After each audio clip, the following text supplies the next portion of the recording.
seen our Sumeru friends for a while now. Paimon wonders how they're doing. Let's go to Sumeru City and catch up with them.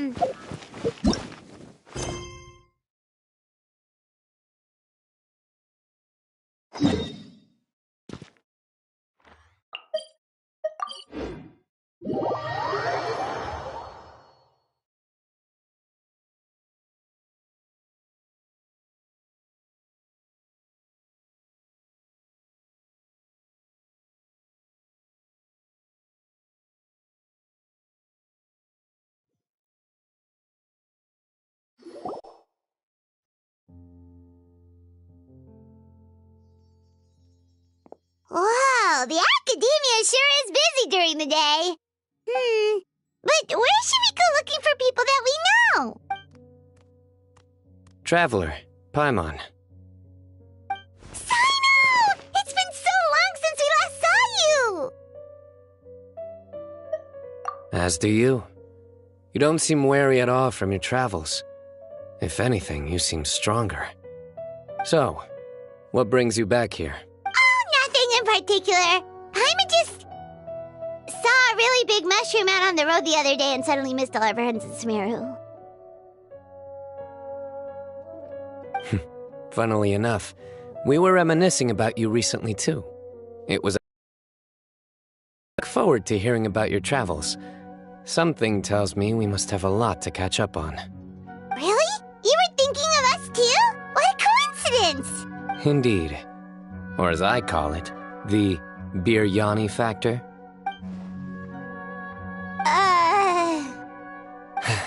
You really want me to say the rest?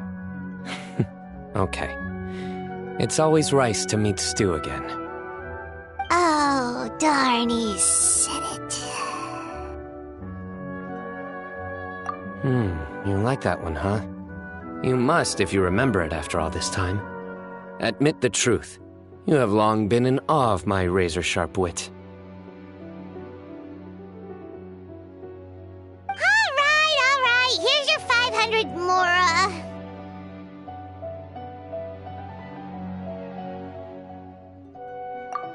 You're exaggerating.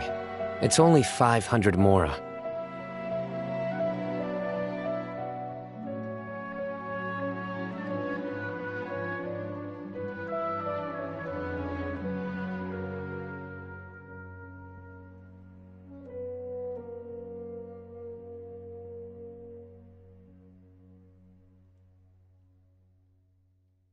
Hey, 500 Mora is still a lot of snacks to Paimon.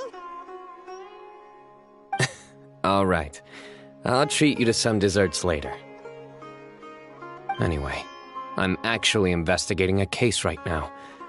My mind is focused on work, which is why I didn't complete the joke at first. A case? What happened? Nothing major. But after finding out who was involved, I decided, on reflection, to handle this one myself. Need any help? We only came here to hang out, so we've got the time. You may as well take us with you, and then when you're done, we can, Such enthusiasm. Are you worried I'll forget about treating you to some sweets if you're not around to remind me? What? No! All right, was it really that obvious? Obvious enough. Still, it's a fine idea. You are the heroes of Sumeru. It makes perfect sense to work together. All right, follow me.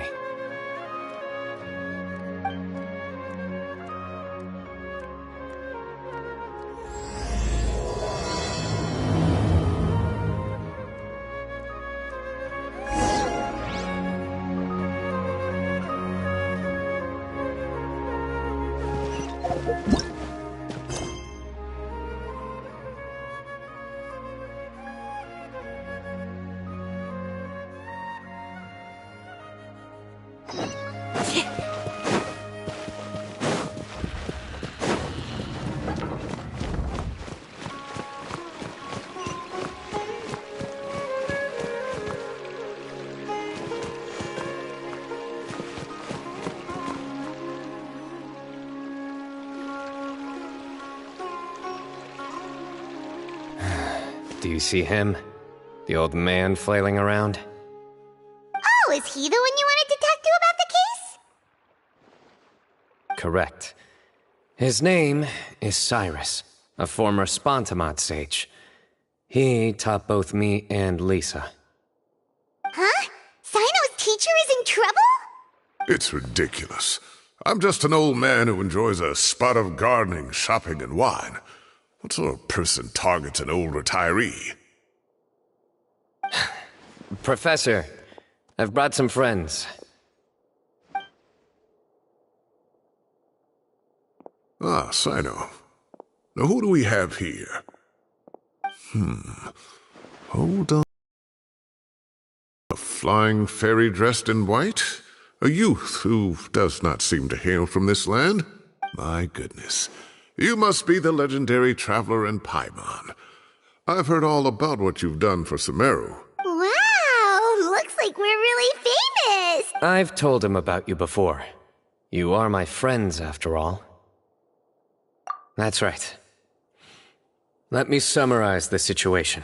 A couple of days ago, Professor Cyrus suddenly received a threat letter. A threat letter? Exactly. Who sends a threat letter to an old man like me, for goodness sake? This is the letter in question. Cyrus, I have uncovered your secret. If you wish to prevent it from going public, leave 10 million mora at the back door of the cafe. Secondly, don't come looking for me. You'll never find me. But I will always be watching you and all of your secrets. Finally, if you dare to report this to the Matra, there will be consequences. Wow, they sure didn't mince their words. Clearly, this person must be desperate for Mora. 10 million mora, what a joke. I'm just a single retiree with nothing to my name beyond the tomatoes in my garden. Where do people think I'm hiding 10 million mora, huh? In my tomatoes? There were no witnesses, so currently the letter is all we've got. So, Traveler, Paimon, let's put our heads together. Paimon's ready too! All right, take a look. Do you see anything suspicious?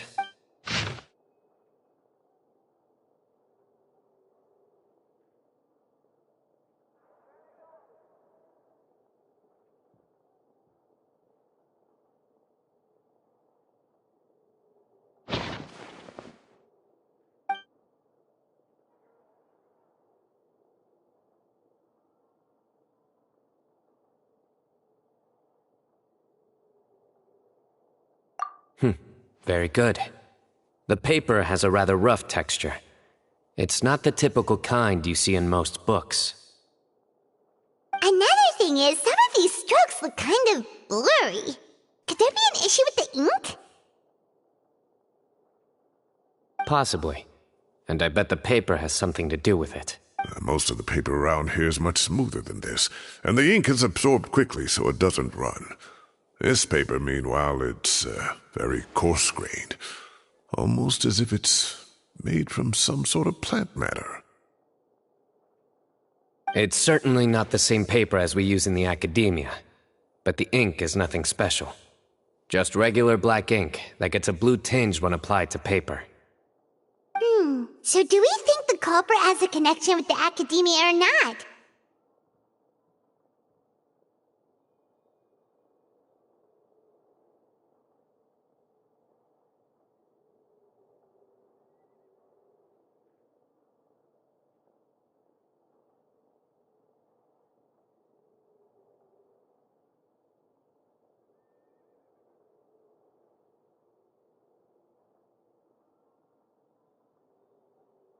Wait! Check this out!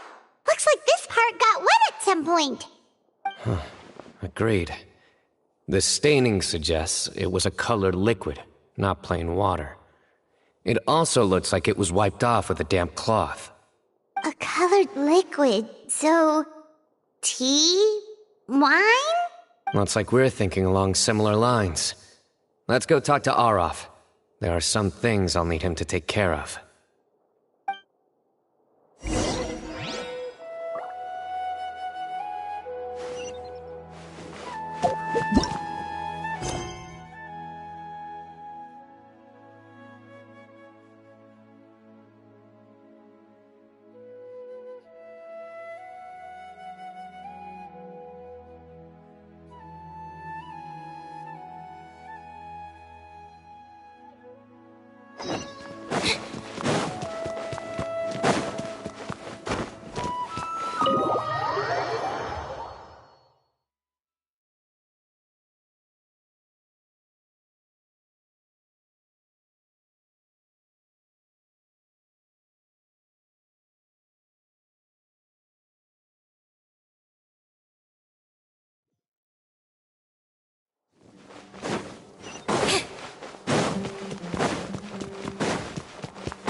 he is.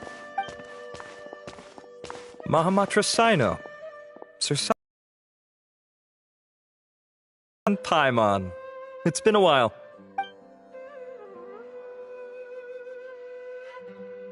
As such, I'm inclined to believe that the culprit in this case is a student at the academia. Somebody young and strapped for cash. Oh, one last thing. I'd start your investigation by taking a look at the cafes in the city. Oh, of course! You think the culprit spilled their coffee on the ladder, huh? They do look like coffee stains to me. Also, if I'm not mistaken, the letter is written on a type of scented paper that has aromatics added during the manufacturing process. The kind often provided as writing material for customers in cafes and taverns. Ah, of course. Yes, like they sell in the gift shops. I remember now. Zaha Hadid bought some a while back. She said she was going to use it as wrapping paper for a vase. Understood. I'll assemble a team to investigate the points of interest immediately. You have my gratitude. One last thing. Send some Matra to guard the entrances and exits of Sumeru City. And change into plain clothes. Don't let them see you coming.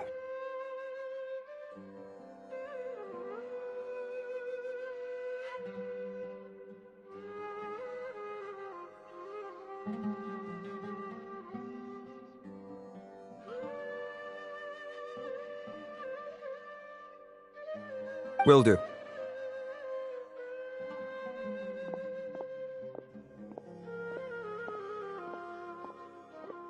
Great thinking, Cyno. So, where do we think the culprit's at right now? Yeah, they've probably been lying low at home waiting to see how Cyrus reacts. You're right, Paimon. Really? Which part? The culprit's approach. Whatever happens, they need this Mora. But just because they warned Professor Cyrus not to go to the Matra, doesn't mean they know what he'll do next. So, like you said, they need to wait and see. And crucially, the culprit said they'd be watching the Professor's every move. Huh? Wait, are you saying...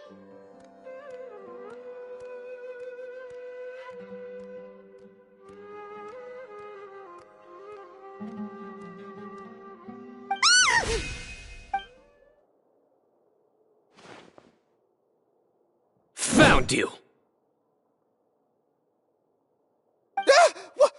What are you doing? You wrote the threat letter!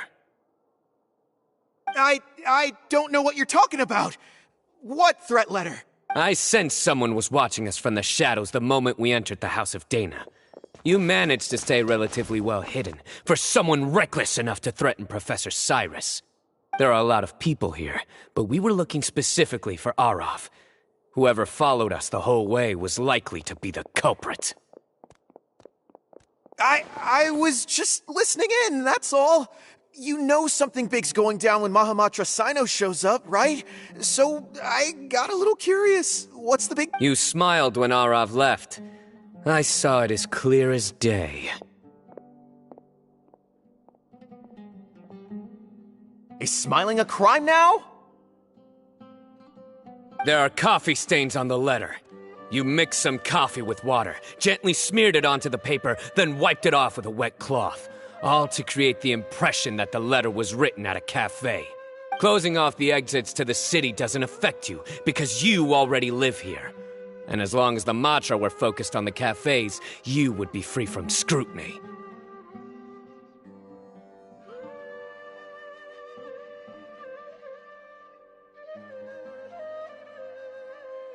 The cafe was a red herring all along. You had to be somewhere where you could monitor the Professor's movements. You can't pin this on me! I haven't done anything! Really? Then why are you shaking like a leaf? The innocent have no reason to fear the Matra. But you, your heart's racing, and your eyelids are twitching. You're a terrible liar. I would never... Don't try anything or you'll pay the price. Now come with me.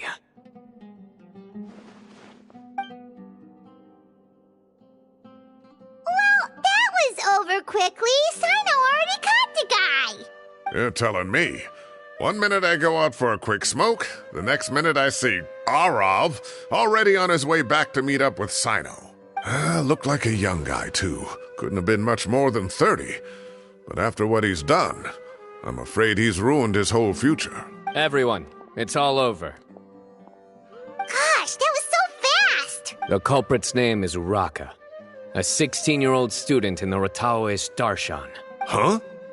16? Cyrus thought he looked 30-something! We checked his records. He's 16, a third-year student. But he looks so old. Yeah, seriously! Foolish child. He's too young for the criminal life. What the devil drove him down this path? We questioned the culprit regarding his motives. Oh, just spit it out. Nothing can surprise me at this point. Very well. It's our understanding that Araka is a mediocre student who has been underperforming in his classes. He started taking extra tutoring to improve his grades, but developed a gambling habit around the same time and lost a lot of mora.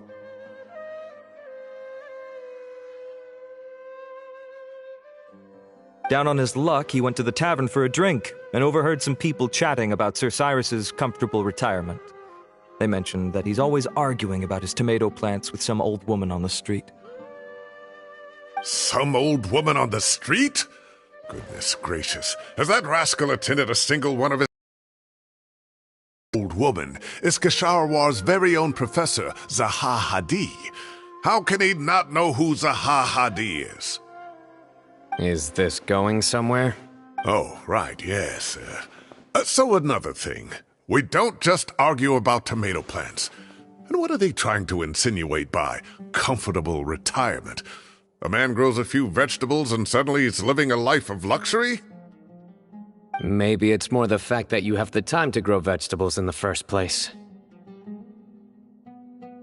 Araka mentioned he'd heard a rumor, alleging that Sir Cyrus illegally obtained a large sum of money from the desert before retiring, and kept it for himself instead of reporting it to the academia.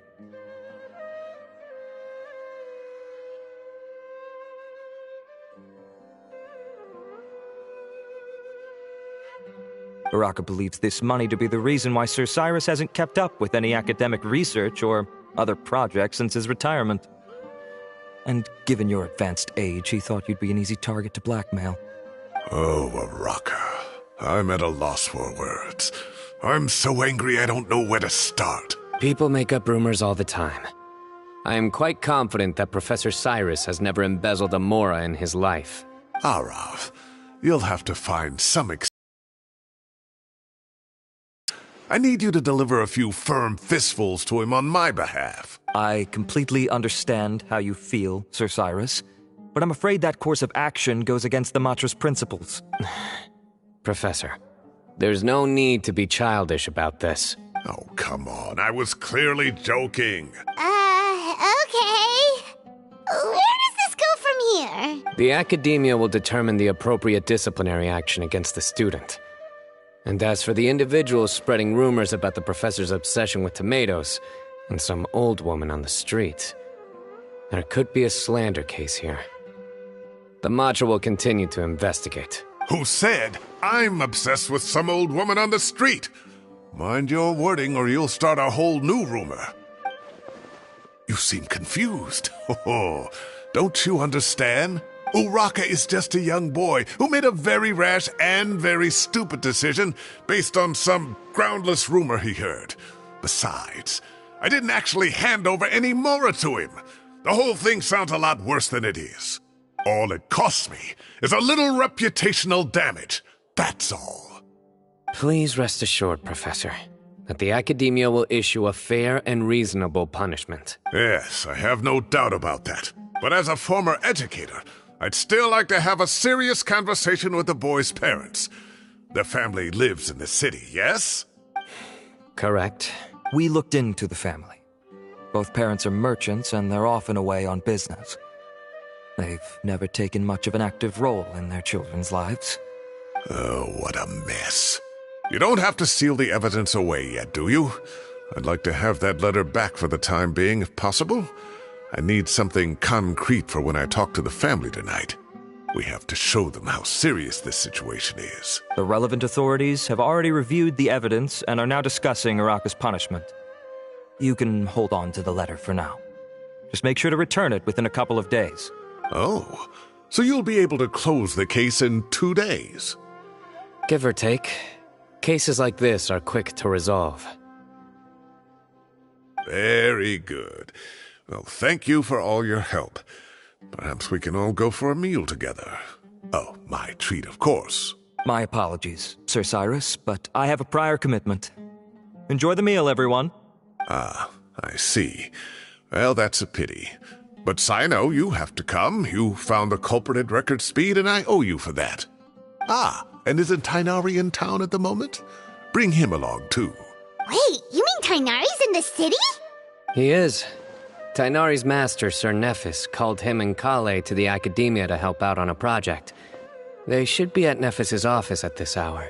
Though I must say, I'm surprised you're extending an invitation to Tighnari. Did you do something to offend Sir Nephis? Don't be outrageous. Nephis offends me all the time. It's never the other way around. Anyway, hurry up and fetch Tighnari. I'll head over to the tavern with the Traveler and Paimon. See you there. Go on now. Don't keep us waiting.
Not to brag, but we never had problems like this at Ratawa Hist back when I was still teaching. And if you don't want to take my word for it, you can ask them. They were students at the time. They'll tell you what it was like, won't they?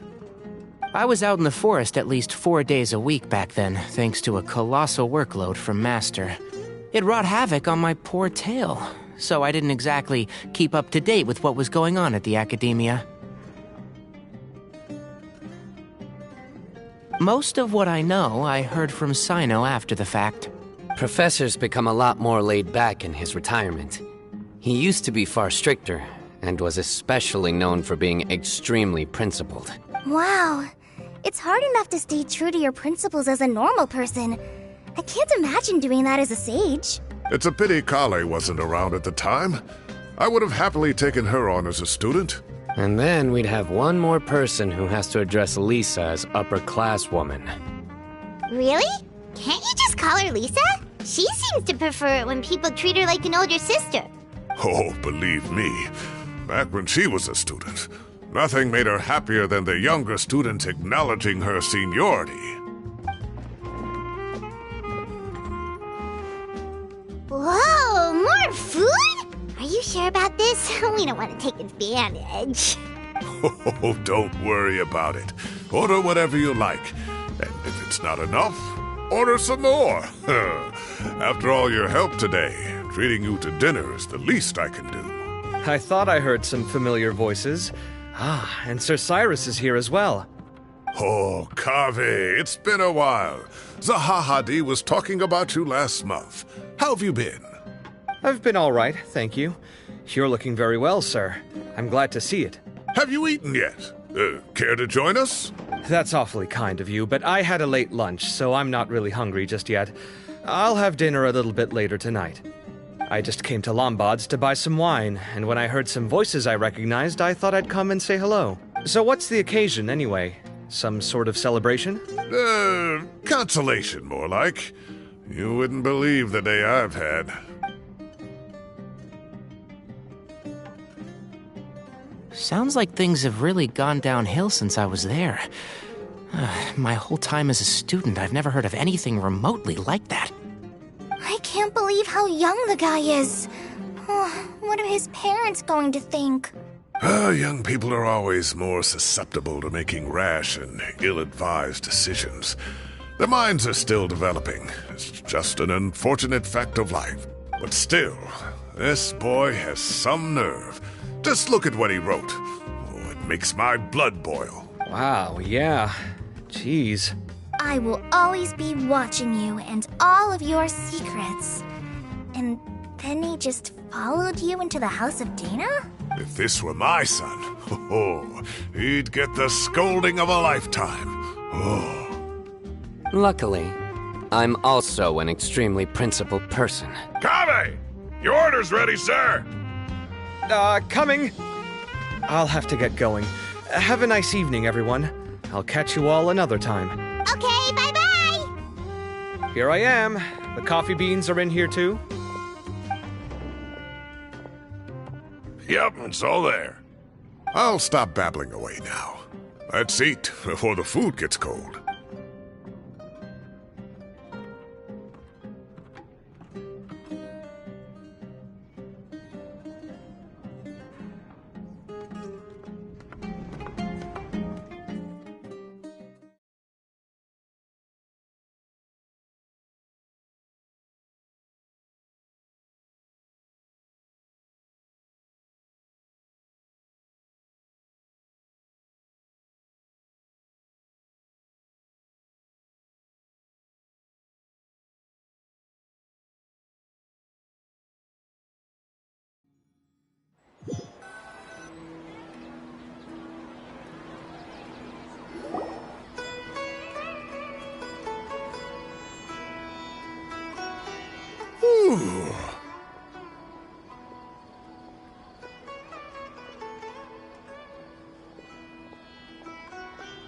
Oh, too tasty.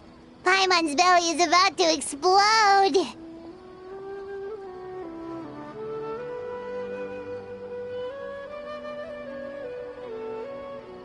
Oh, mine too. I'll have to walk home to burn some of it off.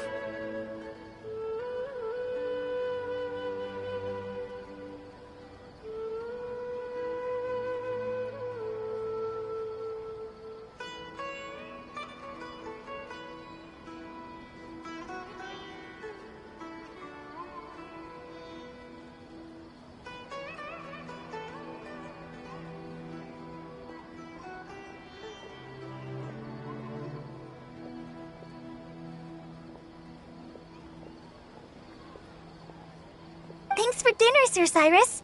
Master Tainari and I will bring you some homemade herbal tea next time. It'll do wonders for your sleep.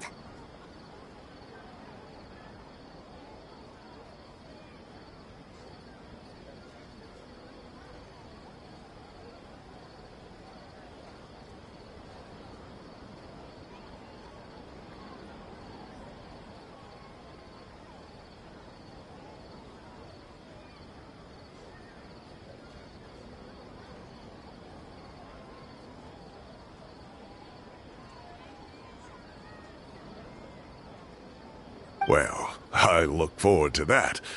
In fact, could I trouble you to bring a little extra for the other old folks on my street? I'll be the envy of the neighborhood. No problem at all. I'll pack some up and bring it over. I'll see you all later. I better head home now and tend to the crops. Good night, Professor. Don't let those tomatoes keep you up too late.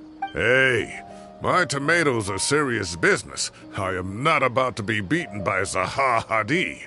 Anyway, I'll be leaving now. Don't stay up too late now, children. I bid you all a good night. have a safe trip home. All right. Now, we finally have some us time. What do you mean, us time? Well, I was talking with Tainari and Kale, and since we all have some free time, we thought we could all go camping together. Think of it as our way of welcoming you back to Sumeru.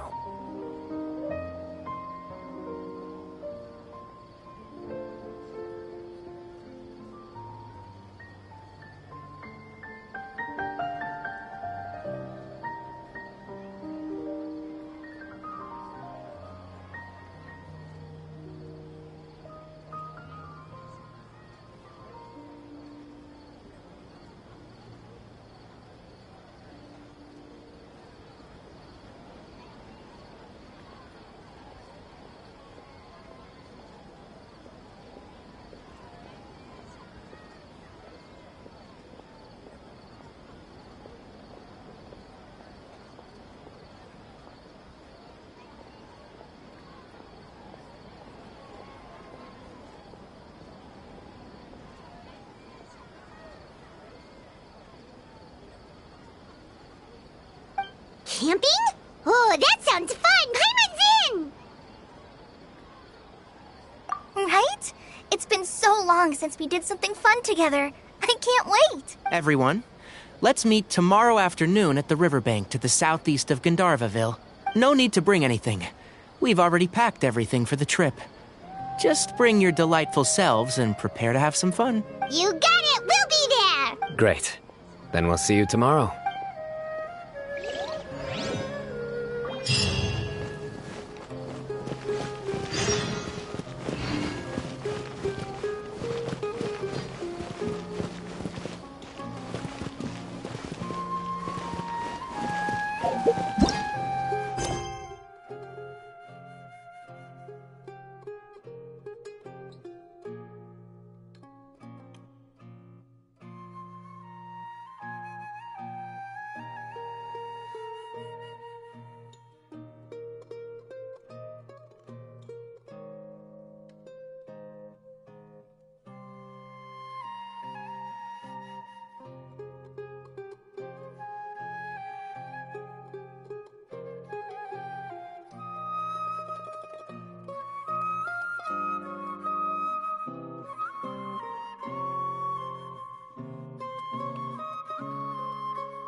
Time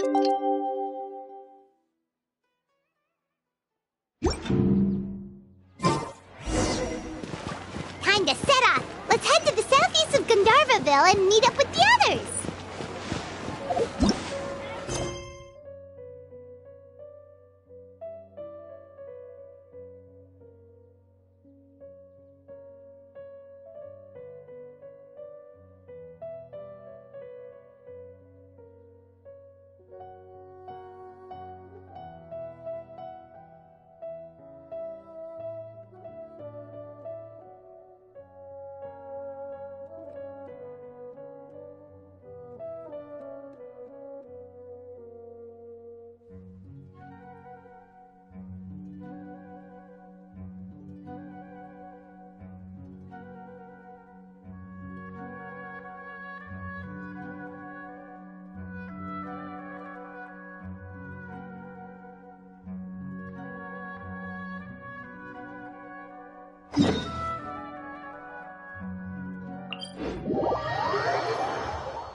Wow, you guys are ahead of the game. You set up the tents already.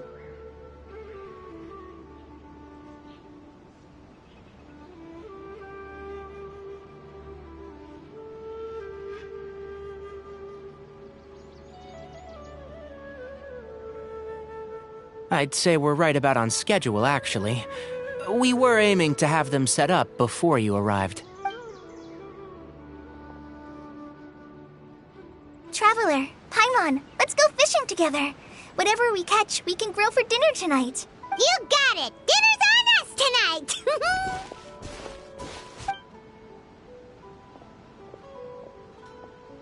I hope I can contribute too. The other forest watchers gave me some fishing tips a little while ago. I'm really looking forward to giving them a try.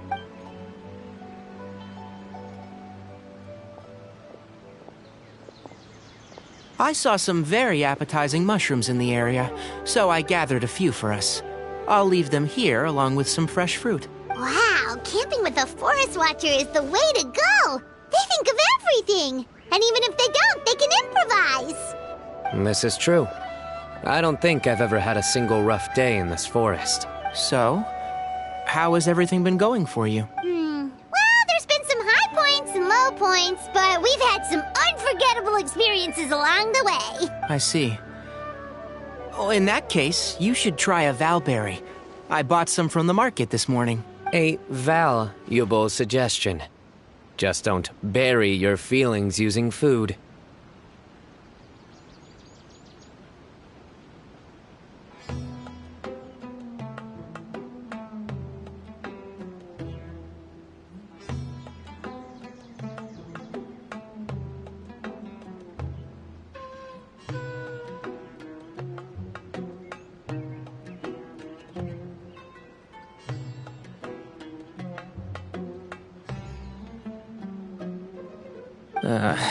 All I wanted was to recommend something bittersweet. Oh, I have a sudden craving for fruit tea. I'm gonna go fetch some stuff. Bye!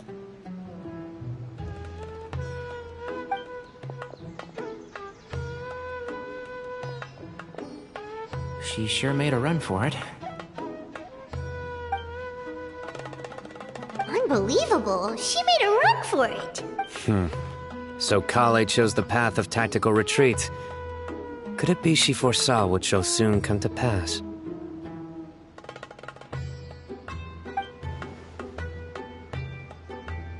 My dear friend, you know what I am about to say.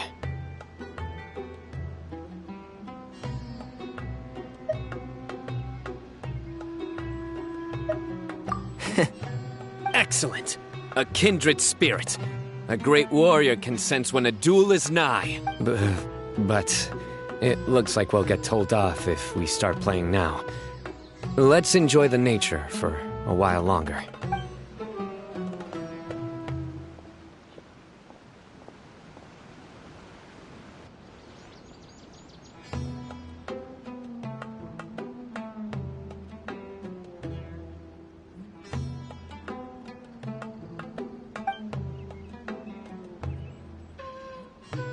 We got a bite! I'll reel it in.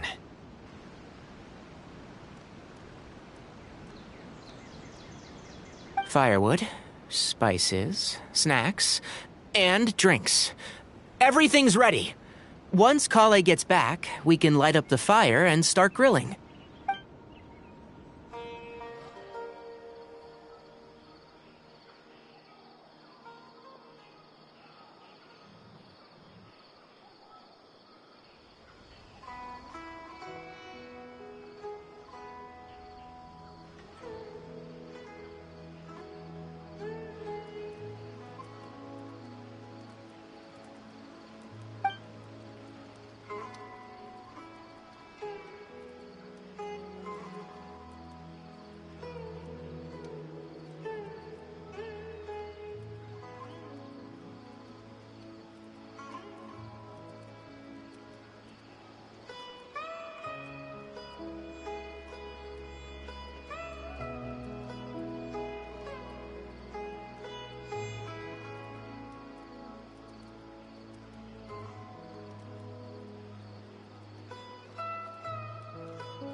There are 3 tents. Which one do you two want to take?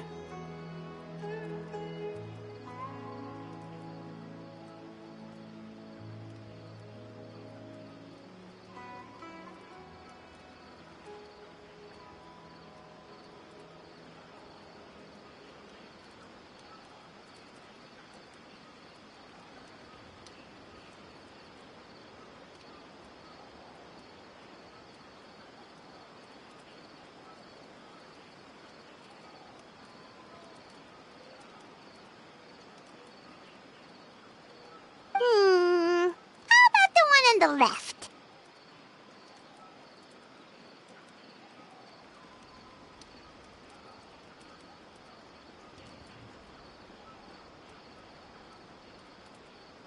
Well, Paimon just thinks the ambiance here is a little better. True.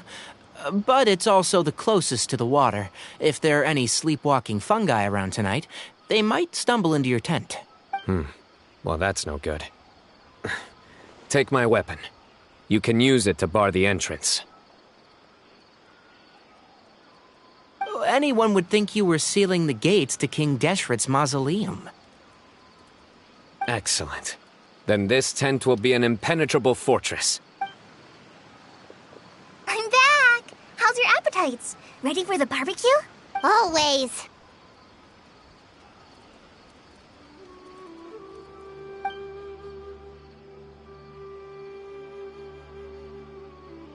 Oh, it smells so good. Paimon's drooling.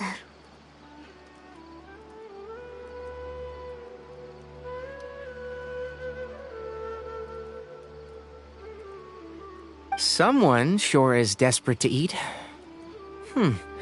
I think it's time to add the seasoning. How do you like your skewers? Well done? Medium? Rare? Wait, what? Isn't that just for steaks? Hey, if it works for steak, maybe it works for other things too. Medium well for me. Okay, these are about ready now then. It'll be a few more minutes for anyone who wants theirs well done.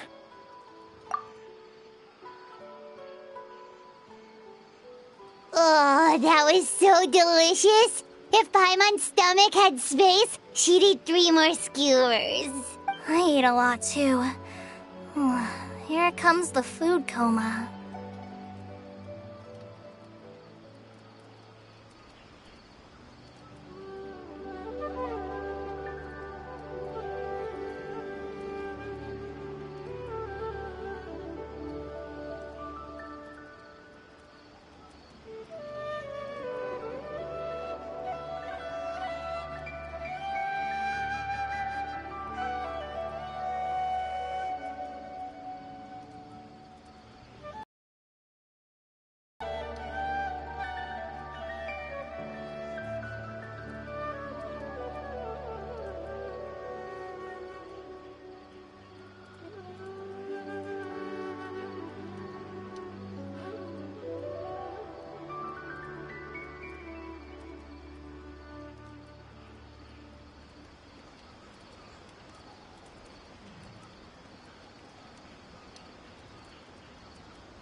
If you're tired, then go rest. You must be getting sleepy too, Paimon. Why don't you guys head to your tents? Cyno and I will clean up. Tonight, I show you mercy. Our sacred duel will take place another day. Good night.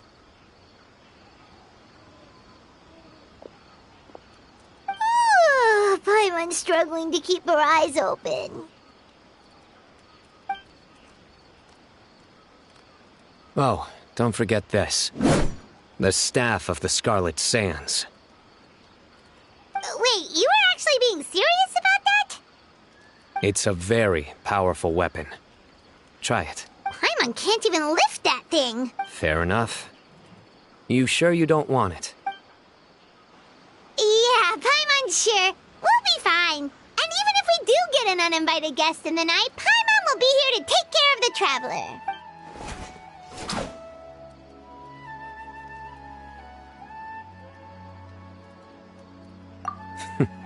That reminds me of a parting king of invocations. I'll tell you about it tomorrow. But right now, it's time to rest. Sleep well and sweet dreams.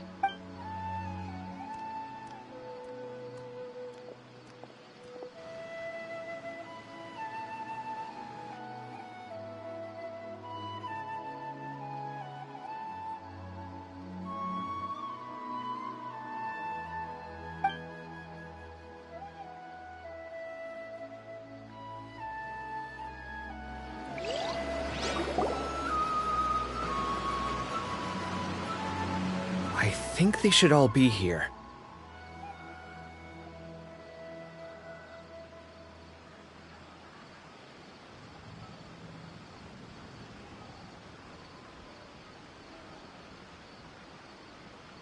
Traveler? Paimon? Are you in there? Could you come outside for a sec?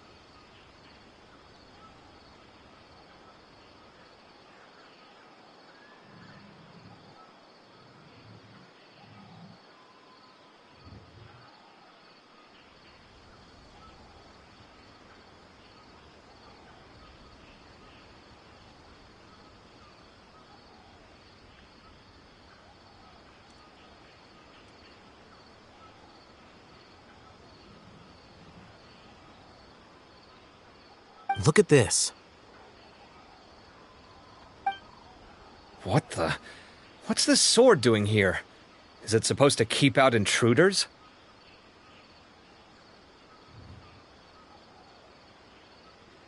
Evidently. Huh? Who is it? Oh, what time do you call this? Paimon's gonna take out the sword. Yeah!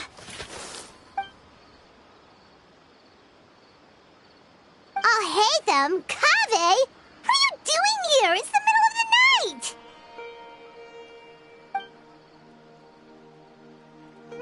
night! Sorry to wake you up at this hour of the night, but we've got a situation on our hands. Let's get dressed and talk about it outside.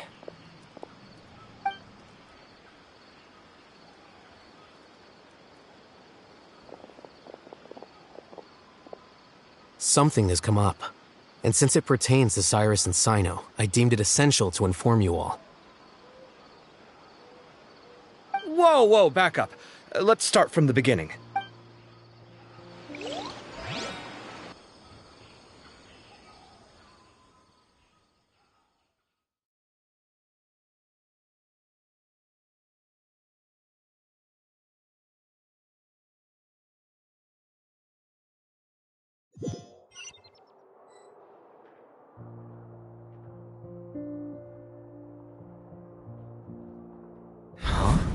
Where'd the wine cups go? I could have sworn I left them here after I washed them.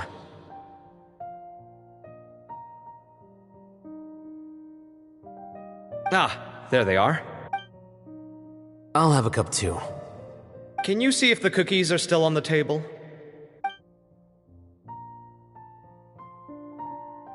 They are. And so are the fruits. Oh, this is so bland. I should have gotten a few bottles of what Cyno's group was drinking last night. Do tell. What were they drinking? Oh, right, I forgot to mention. So, I ran into Cyrus yesterday evening when I went to the tavern to pick up some things. He was hosting a dinner for Cyno, Tighnari, Kale, and the Traveler and Paimon. Anyway, they got a bottle of Lombard's new vintage for the table. At least, I think that's what it was. It looked pretty good.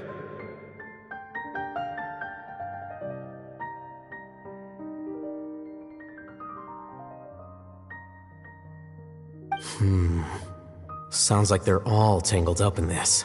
You know what it's about, right? 16-year-old kid tried to extort Cyrus. He was asking for 10 million mora. I heard some people talking about it on the streets, yes. Didn't take them long to catch the culprit. The sages are probably dealing with the case by now. I wonder what Sir Nephis and the others will make of it. Oh, Cyrus showed me the extortion letter, too. It was crudely written, but the paper had this beautiful pattern on it that I've never seen before. Really caught my eye.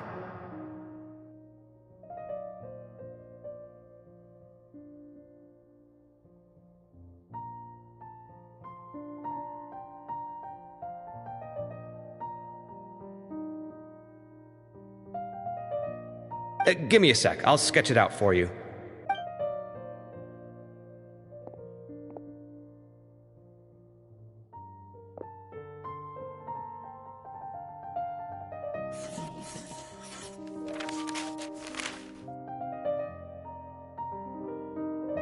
Okay, done. Take a look. You see what I mean? I don't think I've ever seen writing paper like this around before. God knows where the culprit got it from.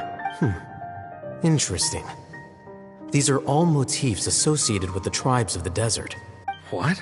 Really? Take this, for instance. Looks like an outline of a spire, similar to the kind found on some ancient palaces.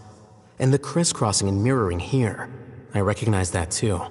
It bears a striking resemblance to an ancient emblem, one that hasn't been used in a very long time. Whose emblem is it?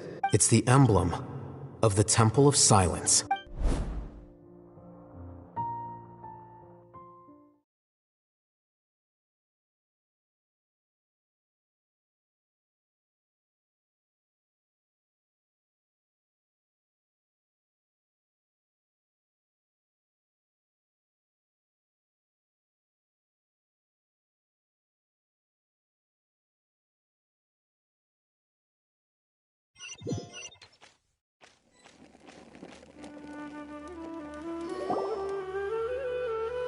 After discussing it with each other, we both agreed that something didn't feel right, so we went looking for you.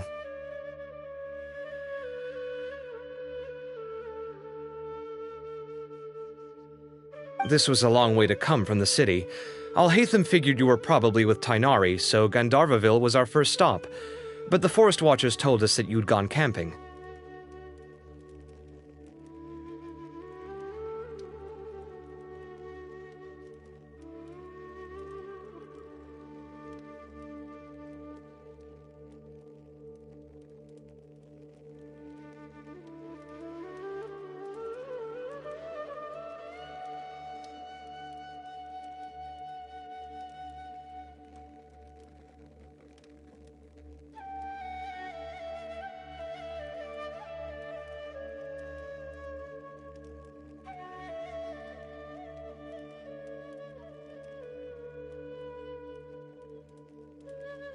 Then, just as we were heading off to the campsite, we ran into Cyno. He said he was on a supply run. We exchanged a few words, and then he ran off. Hold on. So what's the deal with that emblem you were talking about? The Temple of Silence, you said? What is that? Should we be worried? Something's up, huh? Give me a second. Let me get Kale.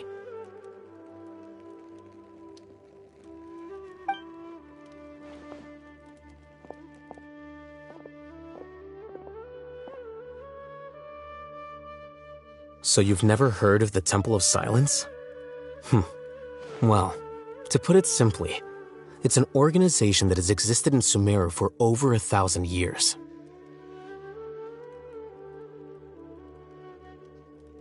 These days, you can find a Temple of Silence office in the academia. Theoretically, it's responsible for the custody and disposal of information and documents not fit for public dissemination. At least, that's what they tell the outside world. In truth, it's essentially a vestigial institution nowadays. There's an office with their name on it, but it's functionally obsolete.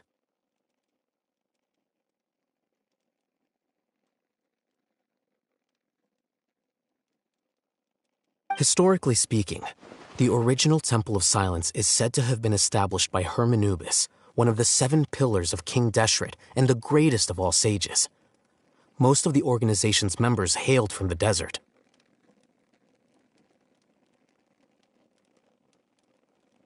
By contrast, none of the Academia Temple's current members are from the desert region, nor do they use any symbols connected with the desert folk.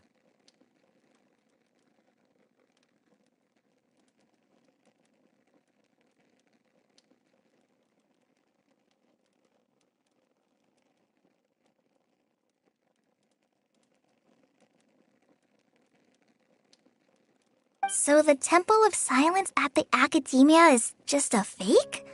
Wow. It's possible. The real question is, why? My guess is they're covering something up. So, how do you know all this? Sounds like some pretty top secret stuff. Did you forget? He did a stint as acting Grand Sage, and kept the pay raise even after he resigned. Oh, yeah! Paimon did totally forget about that. So you took... You were acting Grand Sage, huh?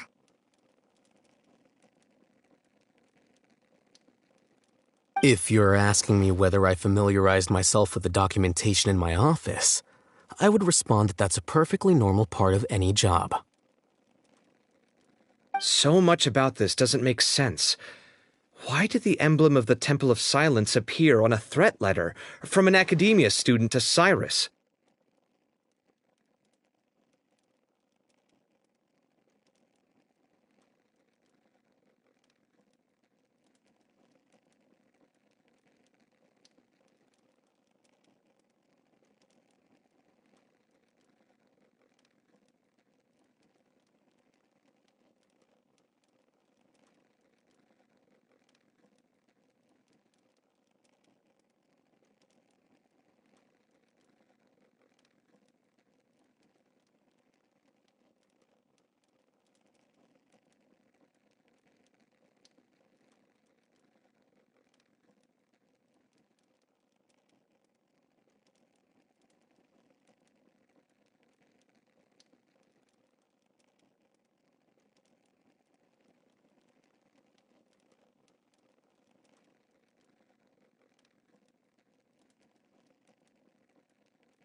The student's only 16, and doesn't have any family ties to the desert.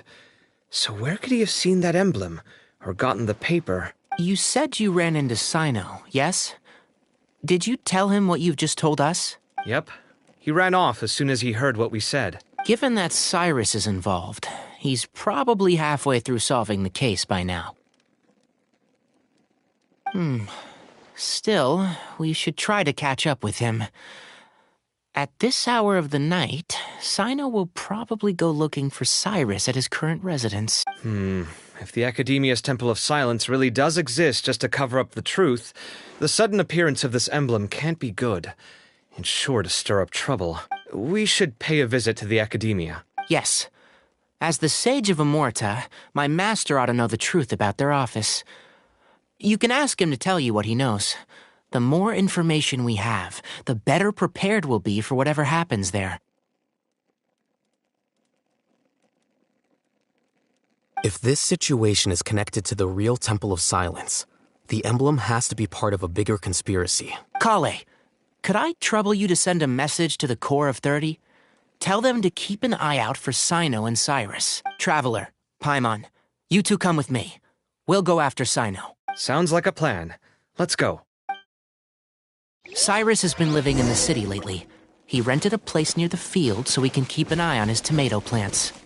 Then let's go look for him there.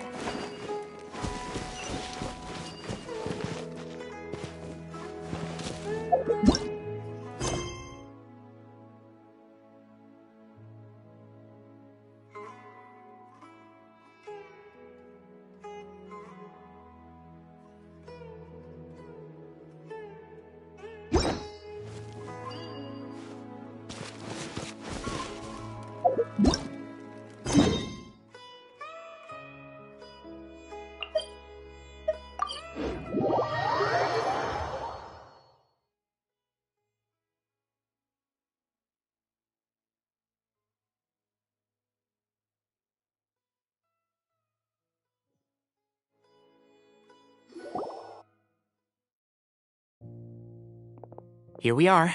This is the place.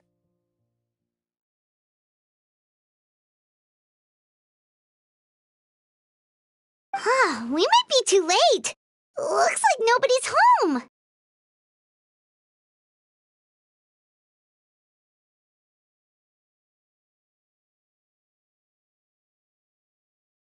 Oh, Cyno moves fast. If he was here, he's probably long gone by now.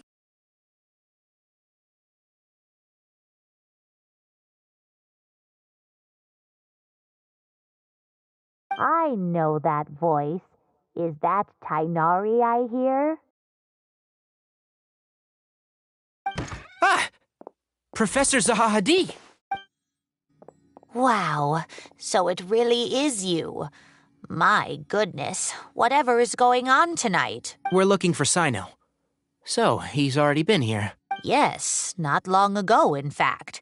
He knocked on my door and asked if I'd seen Cyrus today at all. I told him the old fool left early this morning, and I hadn't heard him come back. So we went to his place, and would you believe it? He's gone. Goodness knows where to.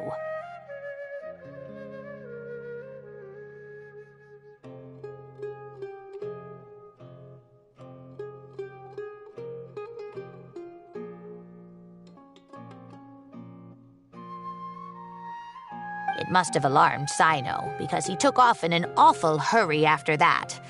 He never did explain what this was all about. How serious is it?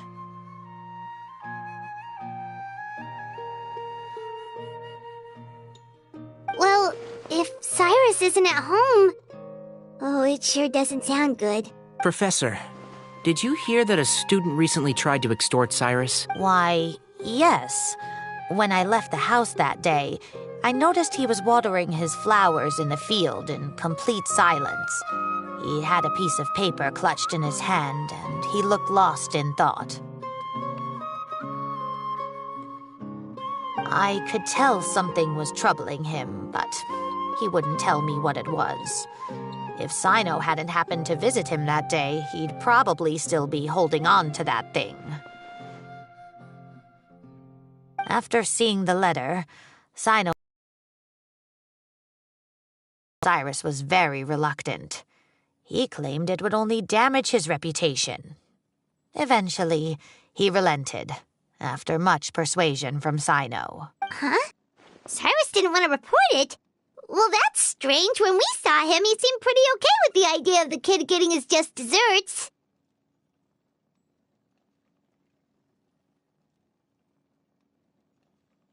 As a former sage, it's possible Cyrus still has enemies at the academia. That's why Cyno was so insistent that he report the matter to the authorities. I was there while they were going back and forth over it. So Cyrus initially hoped to stop this from going public. But why?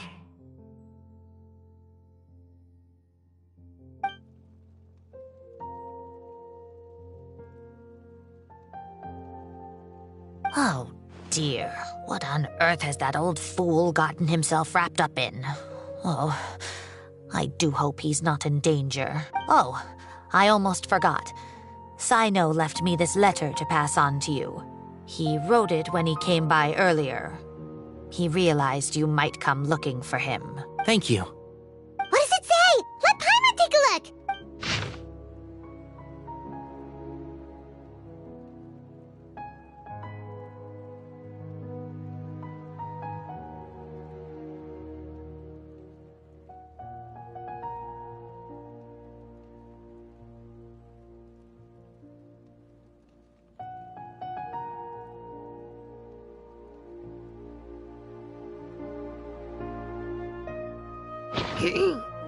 My friends, this is a rather complicated state of affair.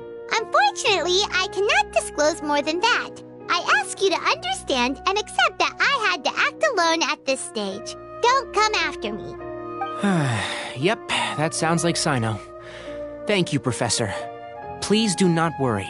We will do all we can to protect both Cyno and Cyrus. Traveler, Paimon, let's head to the Academia and regroup.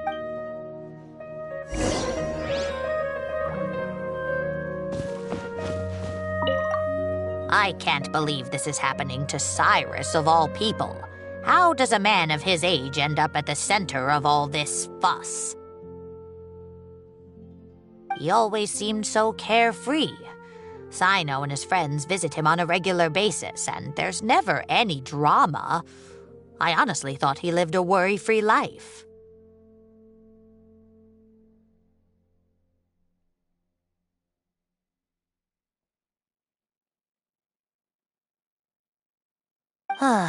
We've had our quarrels, but it's always over the silliest little things.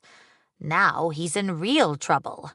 I just wish there was some way I could help. And, what about our tomato growing contest? He has to see it through. His plants are doing so well, but they need their gardener to come back safe and sound.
You're here? I thought you were going after... I guess you lost their trail. We went to Cyrus's house. No one was there. Cyno got there before us, but he was long gone by the time we arrived. He didn't say where he was going? No, he left us a letter and told us not to go after him. Can't say I'm surprised. Typical Cyno. Anyway, some updates on progress on our end. I drew the emblem from memory again, but in more detail this time.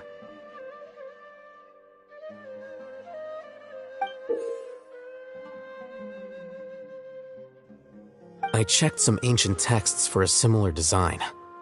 The one I found was a little blurry, but the similarities in the general form and certain details were clear enough to confirm a match. Yeah, and we're lucky we found anything at all. It turns out the emblem was all but lost to history. We scoured the entire Academia collection, and that book was the only one with a record of the motif.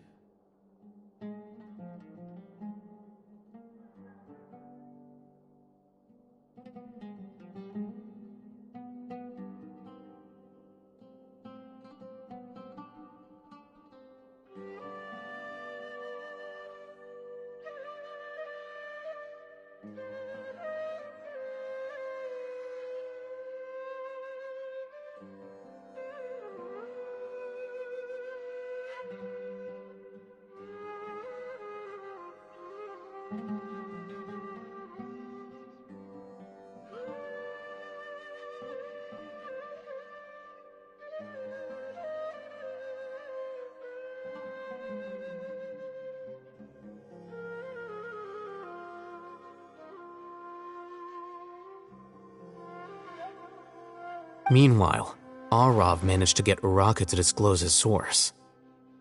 The one who told him about Cyrus's embezzled funds was a young man from the desert. According to Uraka, he had a striking presence and was well educated.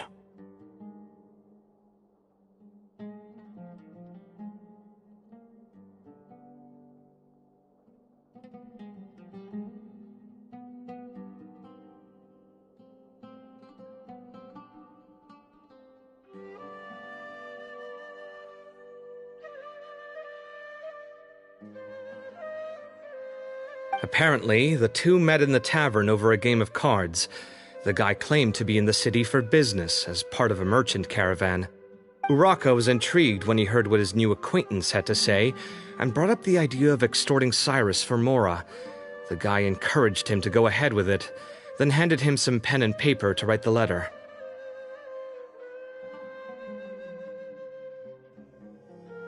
I see. So it could be that this person planted the paper intentionally. So, how do we find this guy? Did Uraka say where he is? He doesn't know. He claims not to have seen him since that day in the tavern.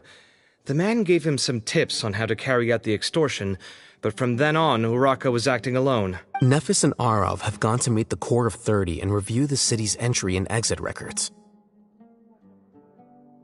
Also, Nephis admitted that the Temple of Silence in the Academia is just a facade. The true Temple of Silence once came to the rainforest to establish a collaboration with the Academia, but as time went by, the sages gradually became corrupt and foolish. The Temple of Silence felt that they could no longer trust the Academia and ended the partnership. They retreated back to the desert about 400 years ago. Ever since its inception, the Temple of Silence has been the guardians of King Deshret's civilization and belief system. They traveled throughout Sumeru, sequestering and guarding any wisdom that posed a threat to the people's livelihoods. At its roots, it was a legitimate and reputable organization whose purpose was to guide people towards the right path.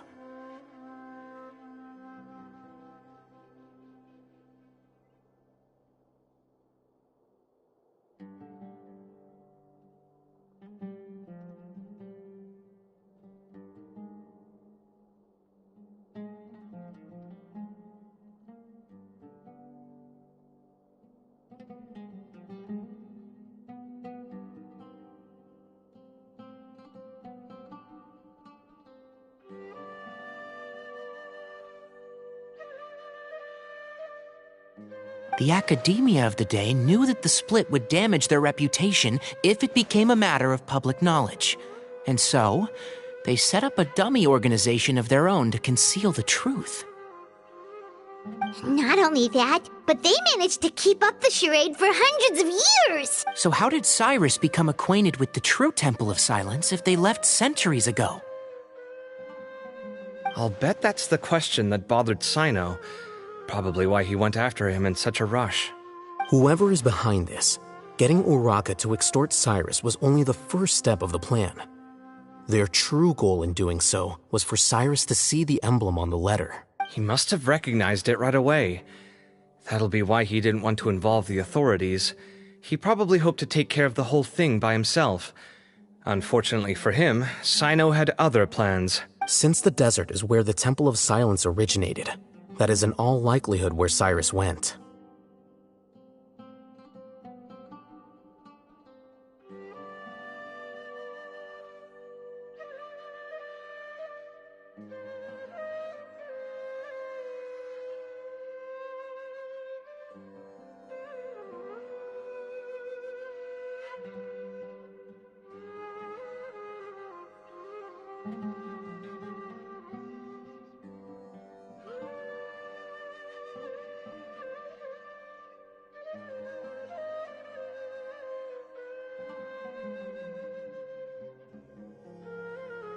I have to go after him.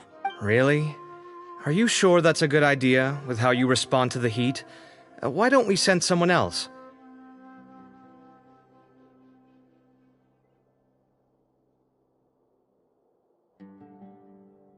I should be fine, as long as I bring plenty of water.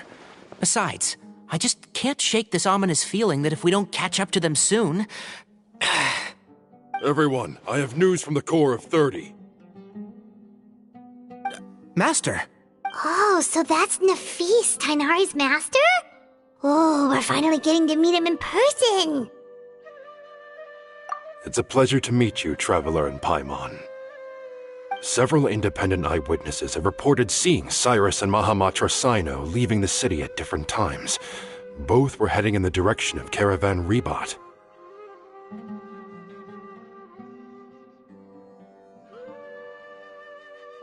I was going to suggest that you join forces with the Corps of 30 in this case. However, as I'm sure you've already heard from Alhaitham and Kaveh, the Temple of Silence is involved. The Academia has made a number of decisions throughout history that I am ashamed to talk about. It may well be that no better choice was available to them, but those actions are nonetheless a stain on our legacy. I won't attempt to make you understand the Academia's perspective. Now is the time for action. I understand where you're coming from, Master. But I'm afraid the situation might be more complicated than we thought. I think we need to keep a low profile, or risk making things worse. Good point.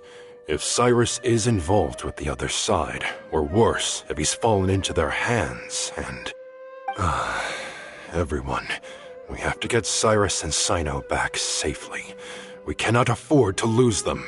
Need our help? Whatever you need, we got you covered. Really? Wonderful. You have my most sincere gratitude. Arav and I will continue to follow up on the lead from Uraka. Kaveh, Scribe Alhaitham, I'd like to ask you to cover the duties of the House of Dana.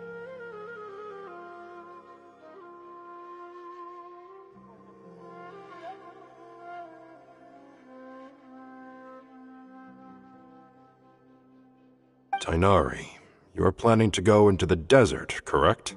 I am. Kaveh, I'll be okay.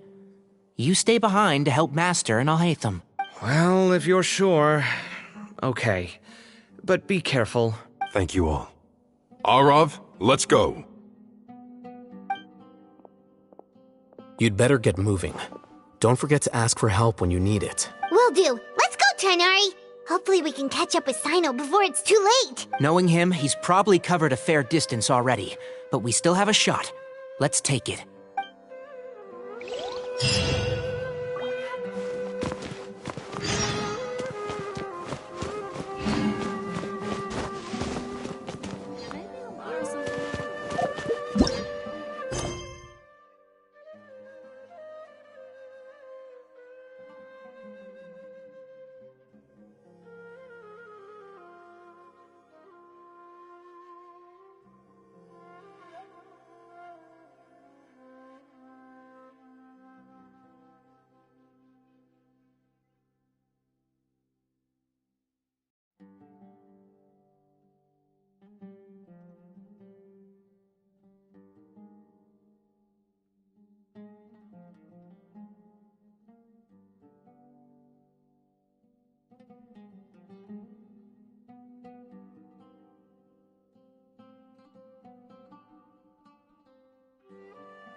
Thank you.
Thank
you.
Okay, we made it to Caravan Ribat.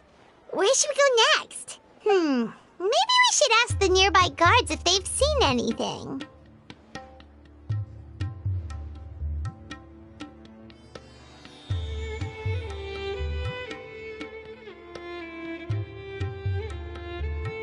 Hold on. Look over there.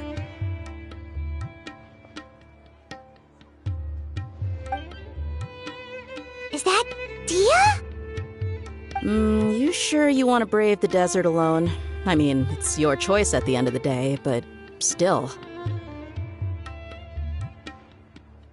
It's not my first time. I'll be fine.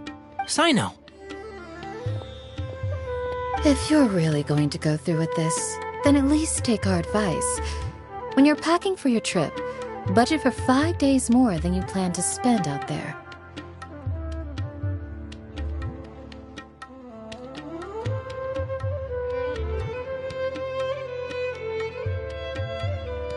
Makes sense.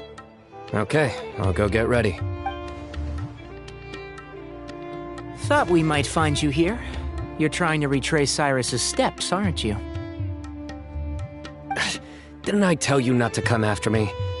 I thought I had a good lead on you. Well, sorry, but we never agreed to that. Why would you go off on your own like this? Nothing personal. It's just a complex situation. And I'd rather not involve anyone else if I can help it. Takes a special kind of person to get Cyno chasing them all the way out to Caravan Ribat. But why so coy today, huh? You only gave us his age and description. Why can't you reveal his name? Is he Sumeru's most wanted or something?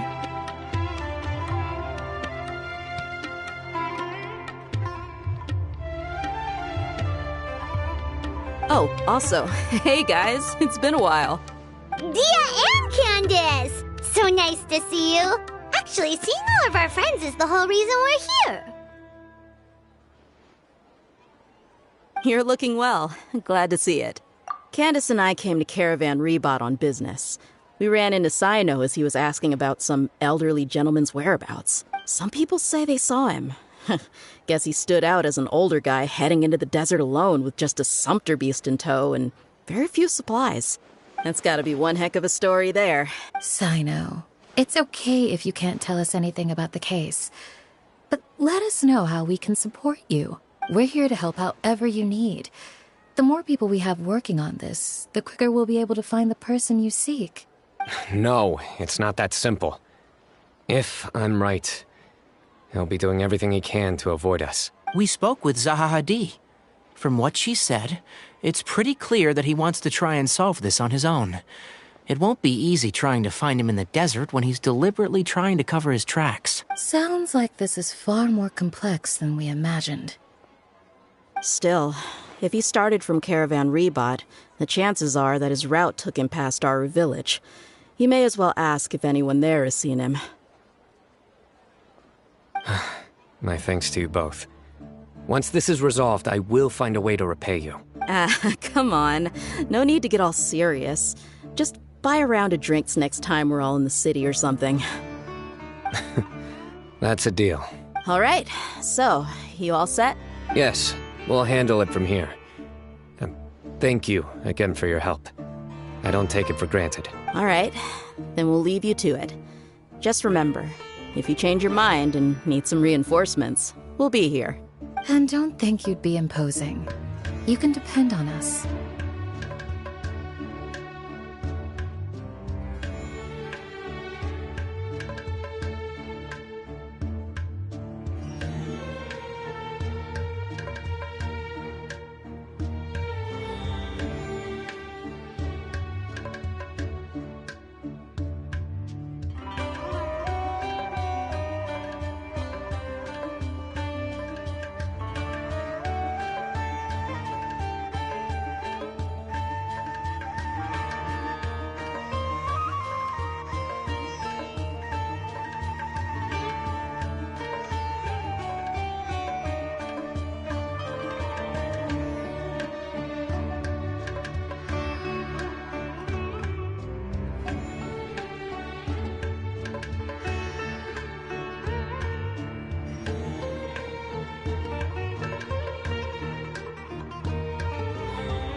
Don't worry, we'll keep him out of trouble. I should start preparing for the next on-site investigation. Cyno should count himself lucky that the Traveler and Tainari got here when they did. What was he thinking, trying to play the lone hero? The desert tests the character of all who enter it, and only those with wisdom and courage shall prevail. But take heart. With his companions by his side, no harm will come to Cyno.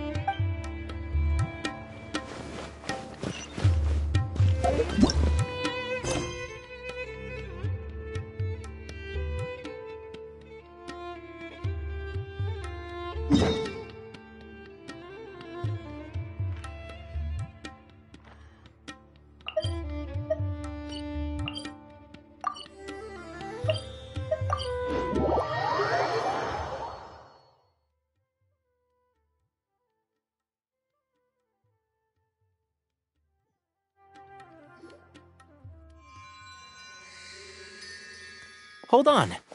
There's a few things I'd like to clear up. Go on. So, after you left the campsite, we had a longer talk.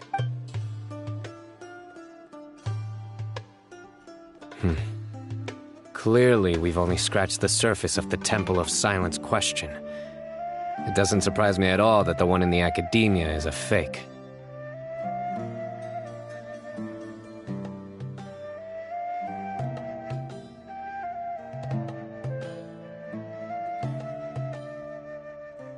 Do you have any connection with the Temple of Silence? I do. I trust you're all aware of the spirit that gives me my power. Hermanubis, the original founder of the Temple of Silence. Due to my unique constitution, I was put through a number of trials in the desert when I was younger. Later, I met the professor, and he brought me to Sumeru City. But my memory of that time is hazy. I can't recall much. It's a good thing that Kaveh noticed the emblem on the letter. Without that, I don't know if we would have connected the dots and realized there was more to this case than mere extortion. I did not recognize that symbol at all. Whether that's because I've never seen it, or because my memory fails me, it's hard to say. Yeah, you're right. Thank goodness for Kaveh, and for Alhaitham's diligence during his time as acting Grand Sage. But Cyrus must have recognized it right away, right? Otherwise, he wouldn't have had any qualms about you reporting it. Oh, maybe his connection to the Temple of Silence goes even deeper than yours. I suspect so too. Professor has never once mentioned the Temple of Silence in conversation, and whenever the conversation turns to Hermanubis and the concept of spirit indwelling, he avoids going into any depth. Well, speaking of avoiding things, you do realize, don't you, now that we've caught up with you, you're stuck with us for the rest of the way? I am aware. And I have accepted it. Or rather, I don't see how I could manage to ditch you en route, so I might as well accept that you're coming with me.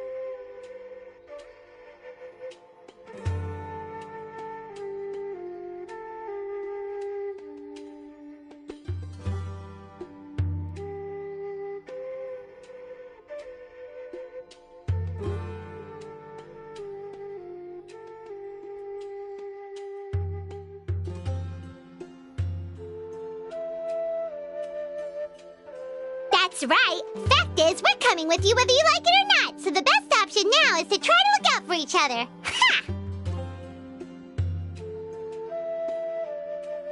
Fair enough. Then at least let me buy you a drink once we're back in the city.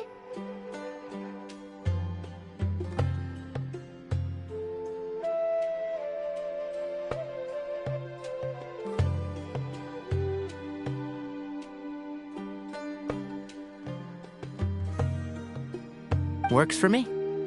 All right, off we go. Let's start by seeing what the guards here can tell us.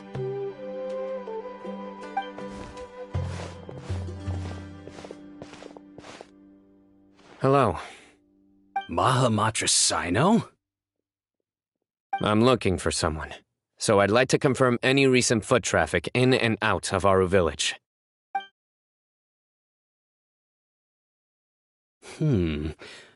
A man matching that description passed by Aru Village not too long ago. He stopped by to load up on food and water and feed his sumpter beast, then he was on his way. Where was he going? Let me think. He took a seat by the entrance of the village for a while and had a brief chat with the person who came to deliver the water. He said he was headed somewhere near an oasis, but he didn't mention which one.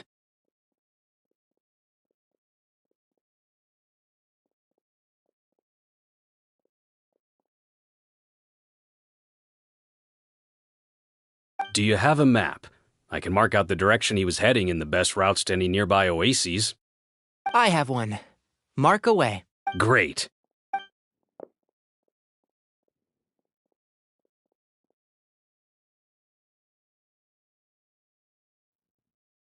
There you go. Thank you so much. You were a great help. You've got a really good memory. You're quite welcome. Just doing my job. Best of luck. I hope you find him soon.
There is nothing new under the sun. Is that really true?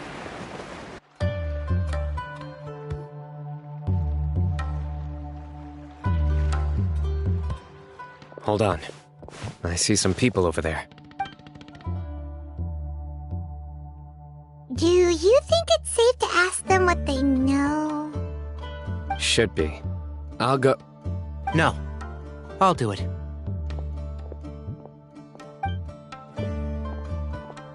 Huh? Why can't Cyno go talk to them? What difference does it make? Given my background, appearance, and the way I dress, I might not be the most welcome visitor here. Just in case, it's probably better to let a more neutral party handle things.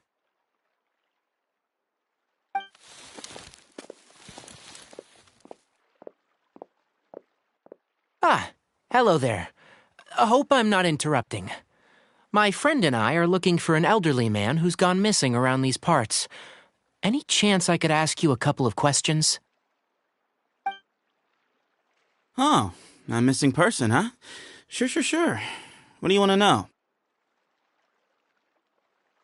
I'm just wondering if you've seen him. Let me give you the details.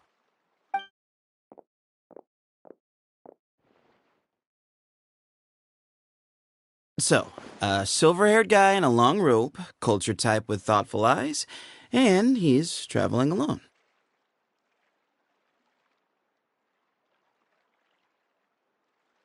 He'd stand out like a sore thumb around here. Yeah, sounds like the kind of guy we'd remember if we saw him. He's looking behind me.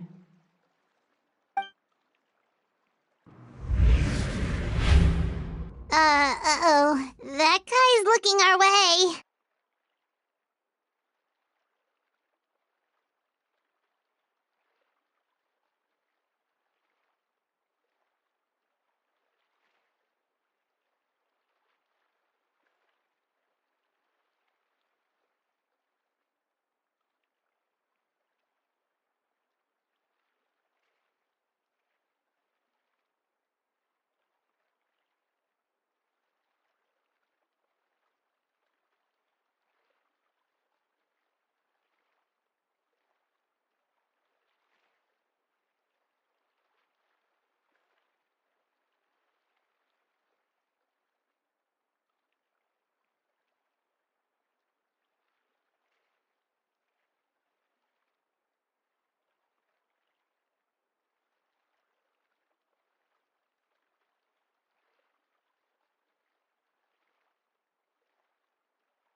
Your friend over there stands out a lot, too.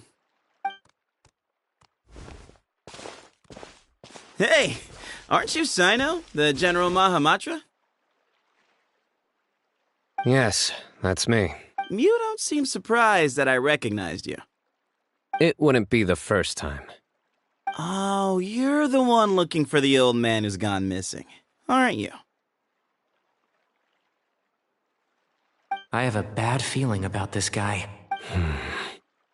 Someone's on edge.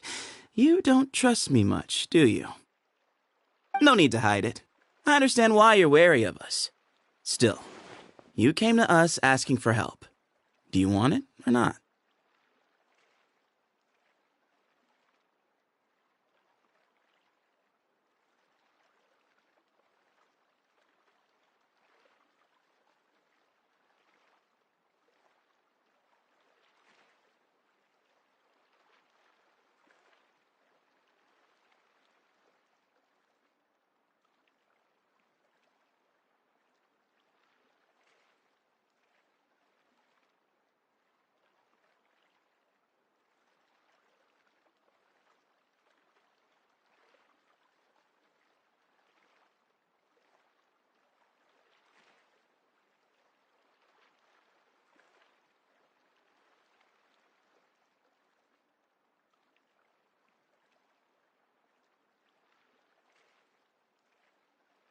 I thought you were a group of merchants. Seems I was mistaken. Your henchmen don't look like much, but something tells me they put up a better fight than most mercenaries. Hey, hear that, guys? You're my henchman now. Suits me, as long as I get paid for it. Just cut to the chase already. I'm running out of patience. All right. Come with me. All of you. Don't you want to find your friend? A silver-haired, long-robed, culture type with thoughtful eyes? Sounds like there's a whole other side to Cyrus I didn't know about.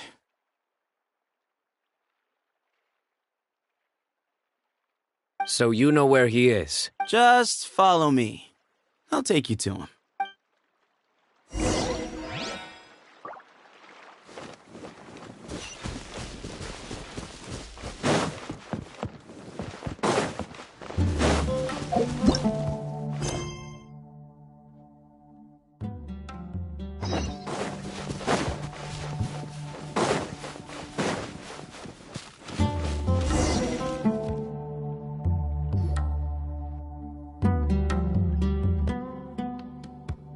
And here.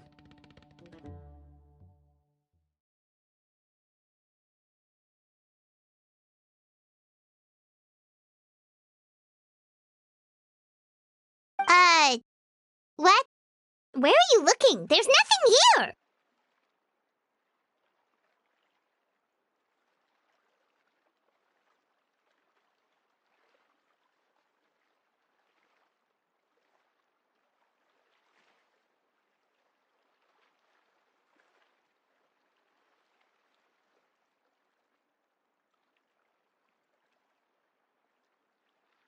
Please step back.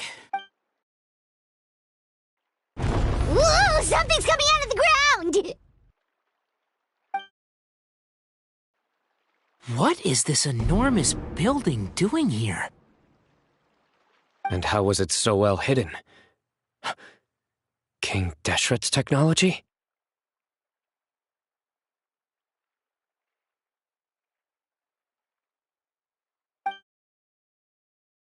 Wait, so... Hold on, who are you guys really?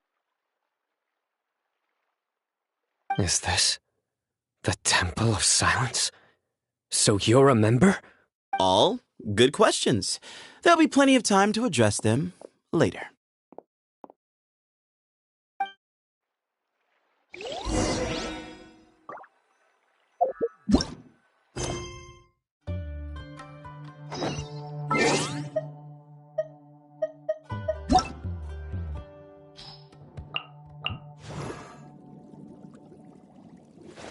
Woo! Whoa! Ah. Whew.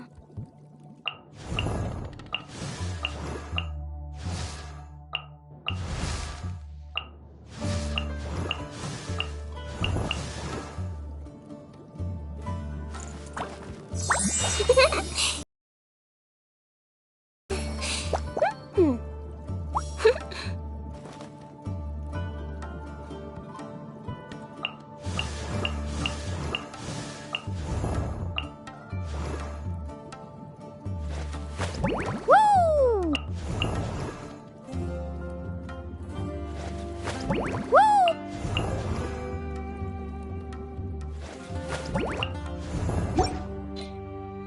Seems Lenny is saying some strange things again.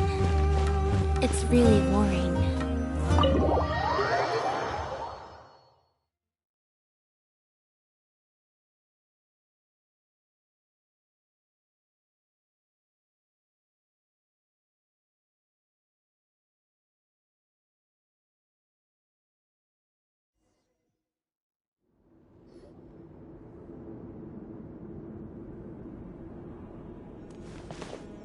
This is not what Paimon was expecting to find in the desert, especially not hidden right next to an oasis.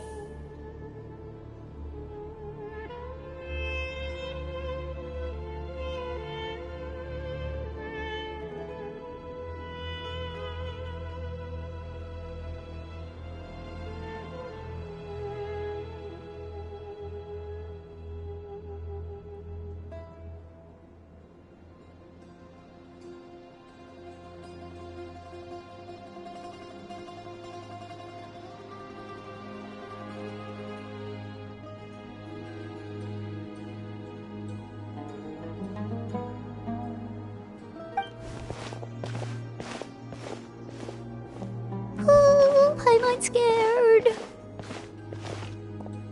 They must have kidnapped Cyrus. Do you think this is the guy Rocka met in the tavern? What's wrong? Thinking about your professor? I just hope for your sake you haven't done anything you might regret.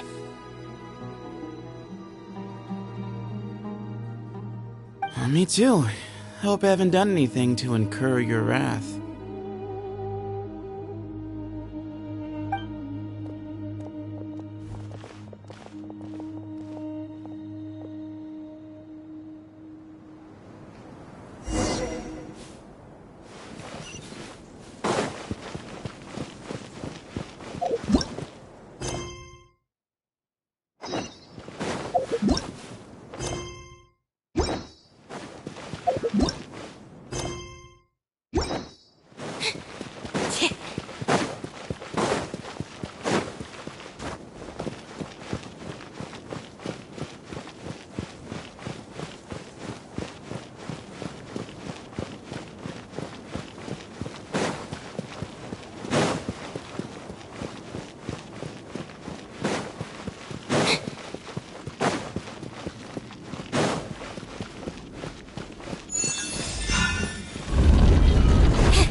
Alright, you can wait here for now. I'll inform our leader that you've arrived at the Temple of Silence. Sit tight until he comes to greet you.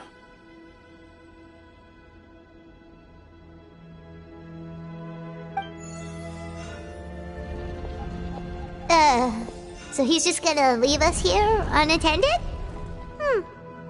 Maybe we're not being kidnapped after all. They can't have been at the oasis by chance. They were waiting for us. Whoever the leader is here, they were obviously counting on us showing up.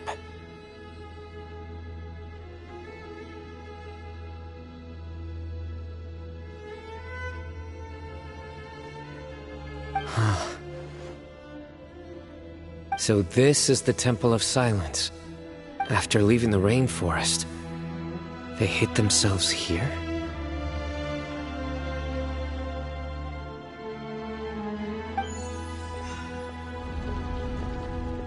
Hey, look!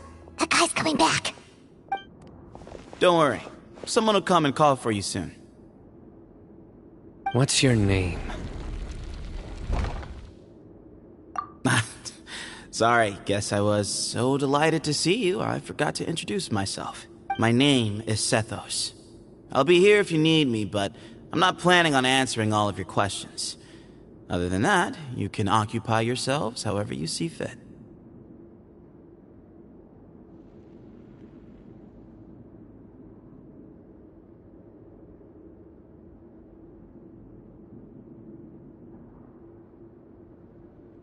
So we're free to explore by ourselves? Yep. I mean, I'm not worried about you running off. Cyrus is here. And unless I've misunderstood, you're all quite anxious to see him again. He's right. Well, if we've got some time, we might as well take a look around.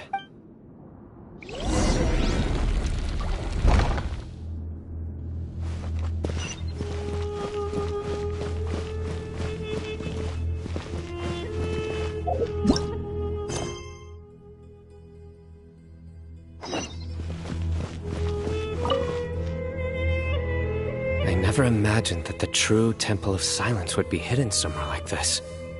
We've passed through these parts before, but never noticed anything.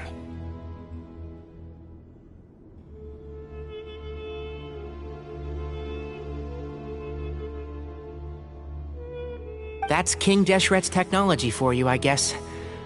It borders on the miraculous. Amazing to think that it's been preserved intact all this time.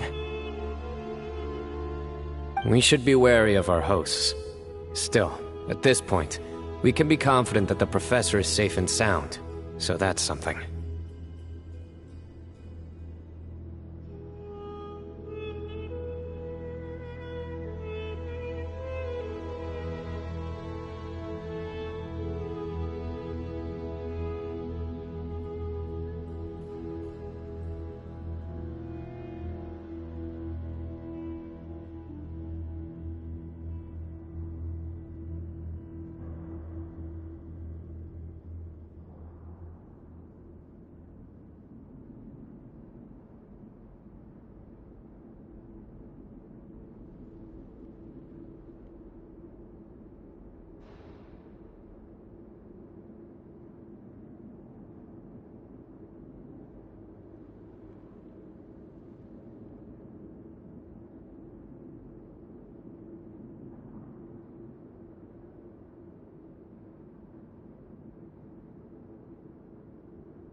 That's King Deshret's technology. We should be wary of our hosts.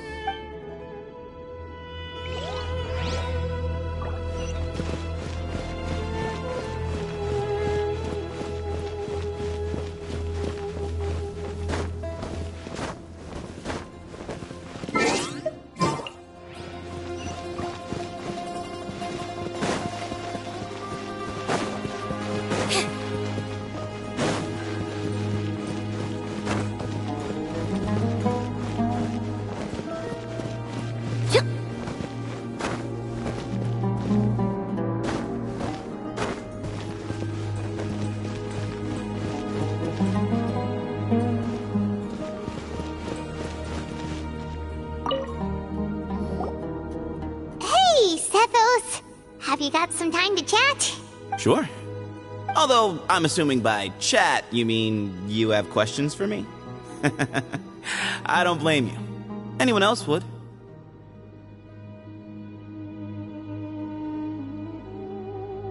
Not often. The Temple of Silence is a place of quiet and solitude. We don't get too many visitors.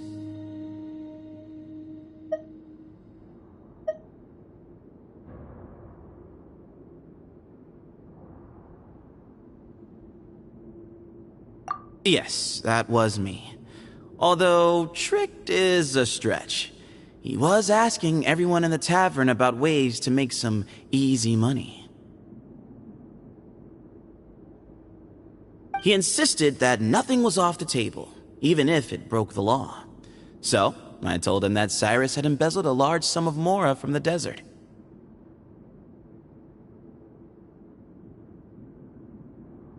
So you framed Cyrus for a crime that he did not commit? No. That's not entirely true. Let me jog your memory. The letter just said that he had uncovered Cyrus's secret. It didn't say what secret that was.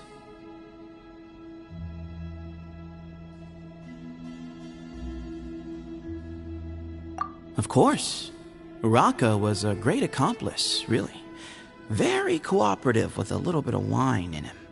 Did exactly what he was told. And not much of an original thinker, though. It doesn't surprise me that he struggles academically.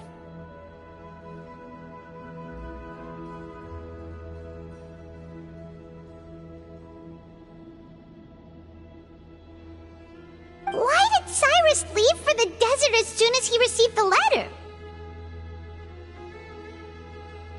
You'll have to ask him that one yourself. Certain things I can't answer for him. I'm neither judging nor defending him.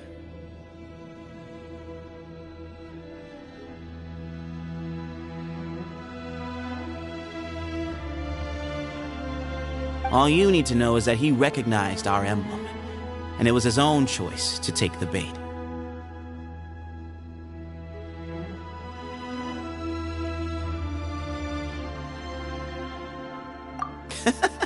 What kind of question is that?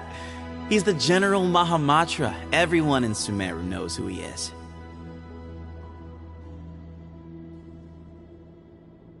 Right, but back at the Oasis, you can't have known who he was for sure, or you wouldn't have asked him. So, what we're really asking is, have you never seen him in person before?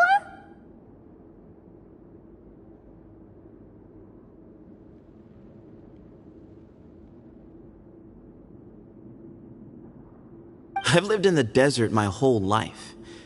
Guess you could say I've never had the pleasure. Ugh, why does Paimon feel like this guy's not being straight with us? Come on, we've only just met. If I give you all the answers up front, you'll have nothing left to look forward to.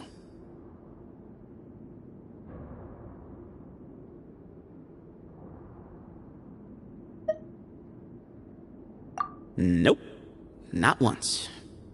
Really? I have no need to go there. Not when the taverns are full of the Urakas of this world.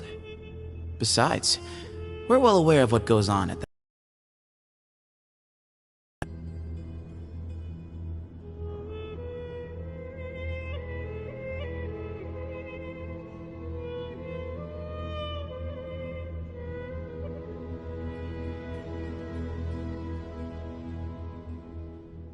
Spies?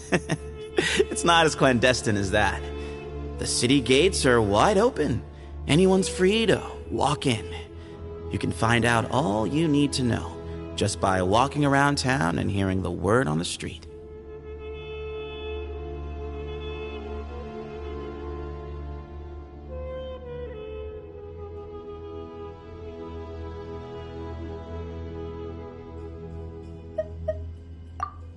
Mm-hmm.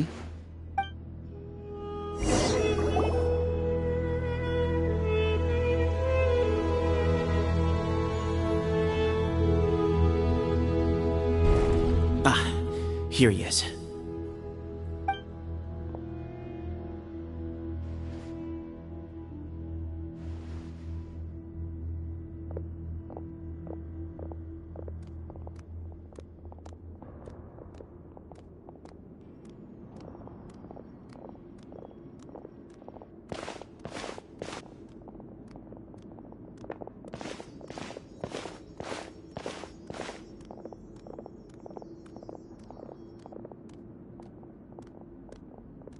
Grandfather, the person you wish to see is here.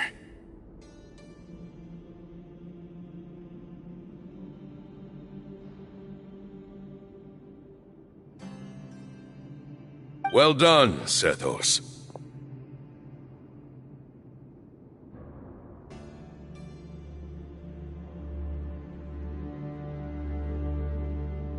Greetings, one and all.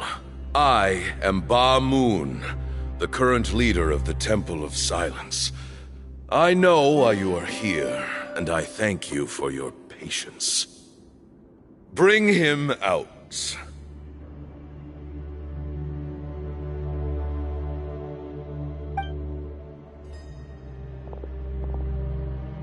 Professor! Cyrus, are you okay? Watch what you're doing! Oh, my apologies. We have no intention of causing you distress. But you must understand, Cyrus is of great importance to us. We had to find a way to bring him back to us. Cyrus owes me his life, and to the Temple of Silence, he owes a debt of gratitude. I let him go a long time ago, but now, the time has come to demand payment.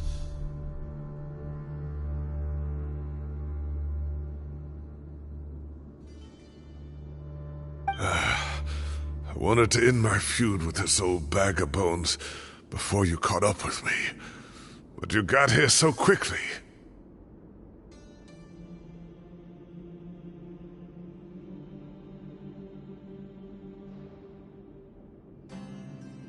Just leave, Cyno. This is a matter between us two old men. You're all too young to get involved. So that's why you didn't want to report the letter. You'd made up your mind to come here from the beginning. You only left in such a hurry to try and throw us off your trail. Some things in life catch up with you. No matter what you do, you shouldn't have come. That alone brought the others. Cyno didn't make us do anything. We came here for the same reason he did. To rescue you. We'd appreciate you telling us the truth. Otherwise, it seems a little unfair on everyone who had to stay behind.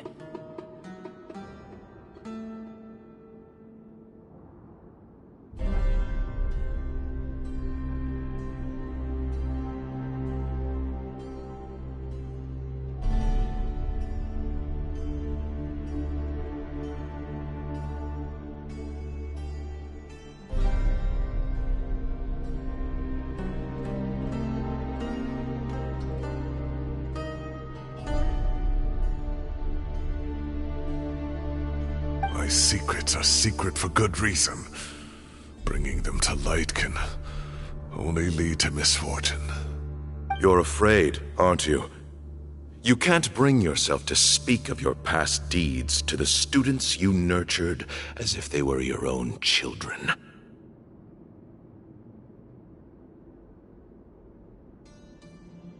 You recognized our emblem because for many years you lived among us. Indeed, you all but became one of us.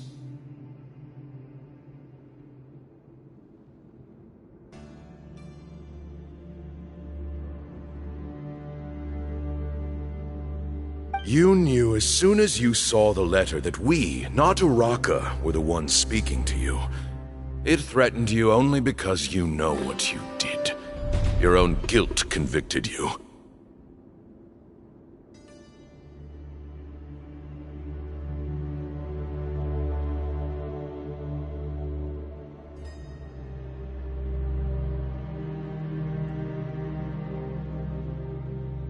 For you, Cyrus, are a traitor. You once shared your learning with us, and joined us in our mission to revive the might of Hermanubis, to bring new hope, new opportunity.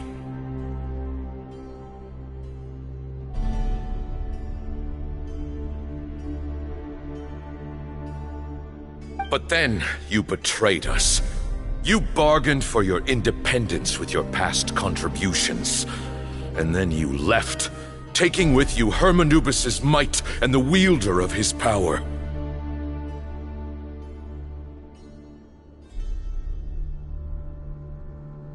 We both know what I said to you that day. that as the leader, I grant you permission to leave, but that one day the sands of time will catch up with you, and when that day comes, you must pay the price you owe.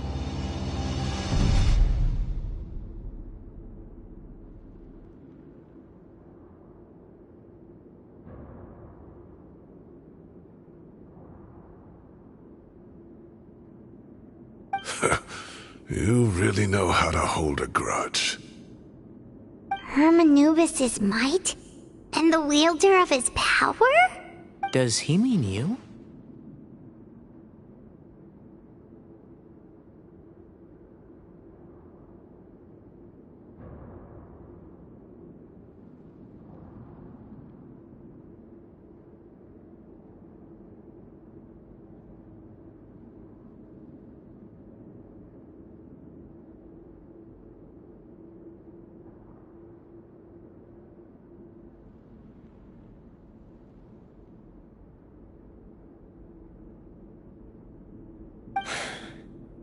Professor, anything to say? The moon is right. I came here once before. He rescued me from the brink of death once, many years ago in the desert. When he learned that I was a scholar, he invited me to come here and revive the might of Hermanubis together.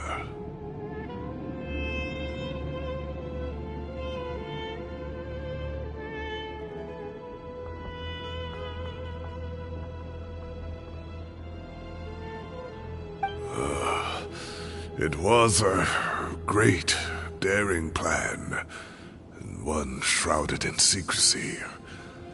The Temple of Silence had been bereft of Hermanubis for too long. The strength of its faith and its warriors were waning.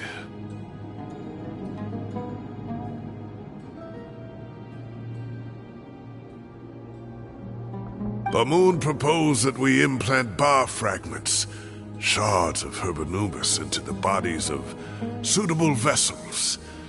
If the experiment was successful, the spirit of Hermanubis would then dwell within the vessel.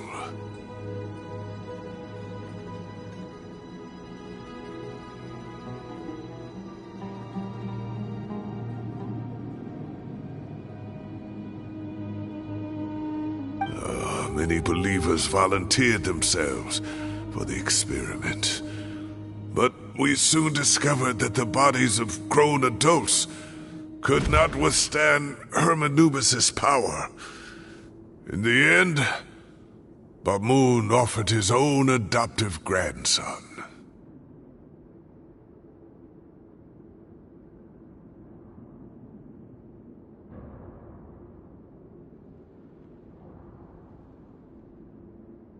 One other child was identified as a suitable vessel, and his parents agreed to release him into our custody in exchange for a small fortune.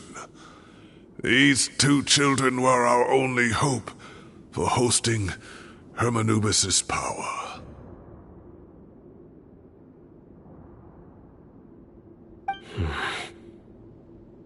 For many years, the Temple of Silence had been in possession of 2 Ba fragments from Hermanubis. As remnants of his raw power, they were exceedingly rare treasures.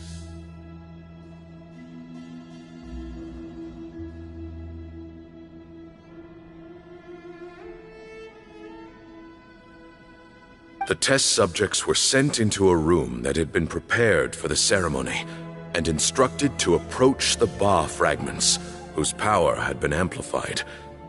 If, after some time, this power did not repel them, this would mean that they were suitable vessels.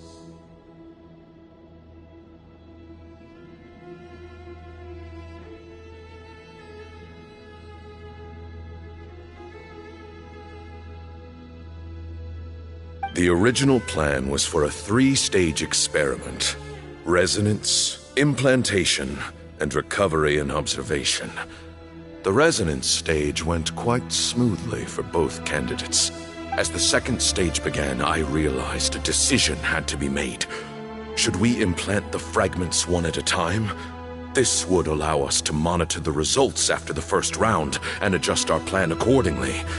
Or alternatively, we could implant each fragment in a different vessel at the same time and compare their effects.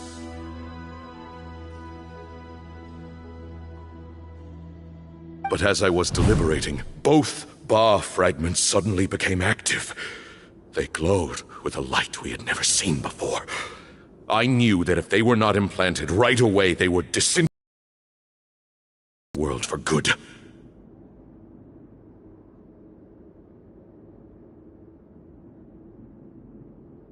Our two vessels had both displayed great promise by successfully resonating with the fragments.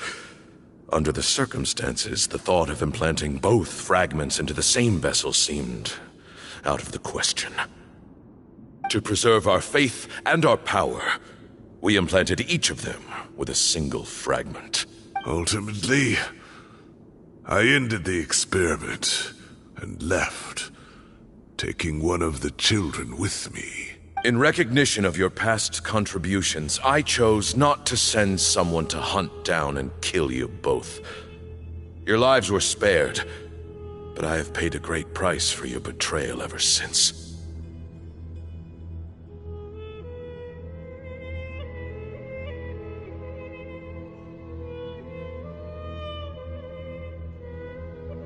I have always wanted to see you, Cyno.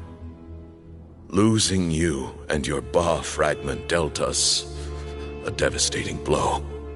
We've been in decline ever since you left. I see. So that's how I gained my power.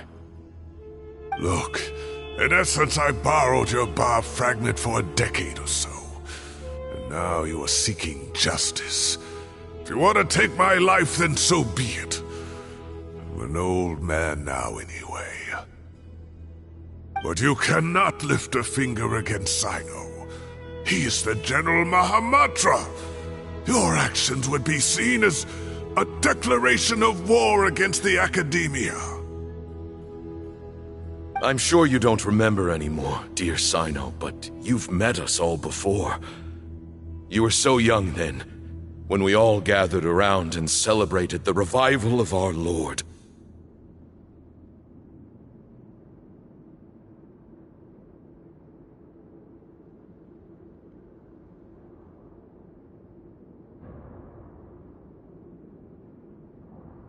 You and he, Sethos, you were our final hope.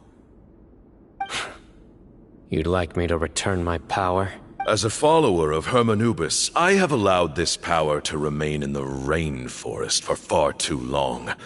Now, it is time to reclaim it.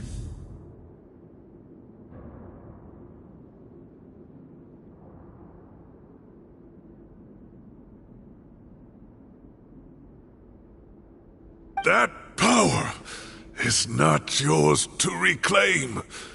Cyno was chosen by the gods. You cannot take what they have bestowed. You are wrong. Cyno was chosen, but he was not the only one. My child, Sethos, has the same gift as he. So those are your terms for freeing the professor? Despise me all you want. My sins are my own. The Temple of Silence is an innocent party. It is because of my foolishness all those years ago that the Temple's glory has waned. And now I must take responsibility for the decision I made back then. So what you're saying is, the power of one Ba fragment is not enough? You're asking me to return the one in my possession, so it can be implanted in him instead? Divine power causes great suffering to those who wield it. How do you know that Sethos would be able to withstand it? He is no longer a small child. But regardless, this burden is ours to bear, and your objections mean little given that you turned your back on us long ago.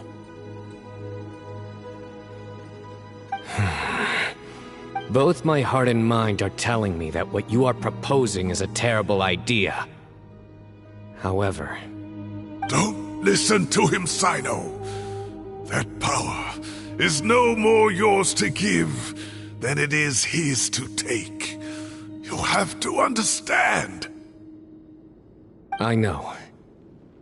But if this is a question of your freedom versus a fragment of power, then there is nothing to debate.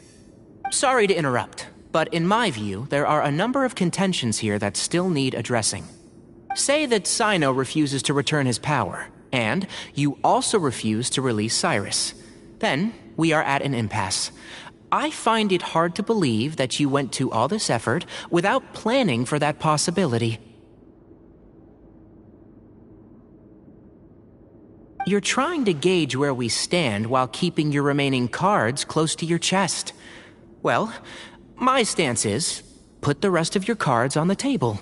Then we can have a discussion. Wait, those ears. So, we have a descendant of the Valukashuna in our midst. Splendid! Fate smiles upon us after all. Everything we have longed for, Hermanubis will provide. Perhaps this very day we'll...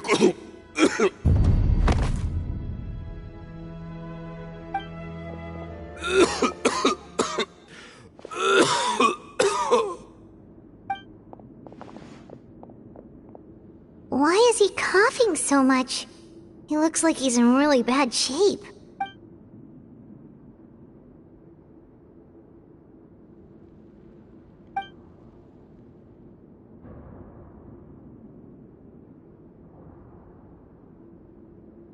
Moon, you... Take our leader back to his room.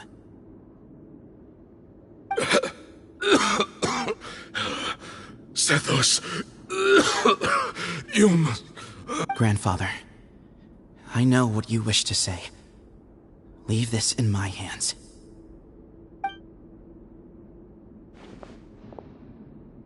I don't like to drag out conversations, so I'll just cut to the chase.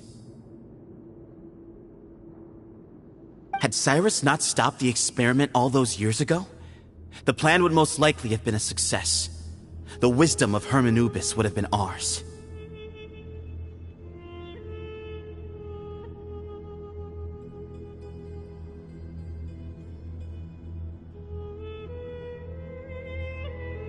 Still, we cannot change the past. I'm not like my grandfather. The Temple of Silence has a grand legacy and a sacred duty to fulfill. So it's somewhat inevitable for the leader to have an inflated sense of self. But I see things a little differently. I don't believe the temple has the same stature that it once did. Time has worn away at its prestige and changed things almost beyond recognition. So I'm not going to force your hand. You're all free to leave. Except for Cyrus. My grandfather gave him his chance once, and now I'm giving the rest of you yours. You have courage and wise judgment, kid. Reminds me a lot of Bamoon in his younger years. I truly wish that the temple would take an objective look at the academia of today. You've been to the city yourself. I'm sure you've seen that much has changed for the better, and things will only continue to improve. Why not consider cooperating with the academia once more? If you hadn't betrayed my grandfather, I might well be open to persuasion. But it's a bit too late for that now, Cyrus. Tighnari made a good point earlier. He said there has to be more to your plan than this, and I agree. All you and Ba Moon are after is the Ba fragment. The professor will accept whatever fate you deem fit for him out of a sense of guilt. I am the one who has a choice to make. And that's how it was always going to be. Ultimately, you want to trade the Ba fragment for the professor, correct?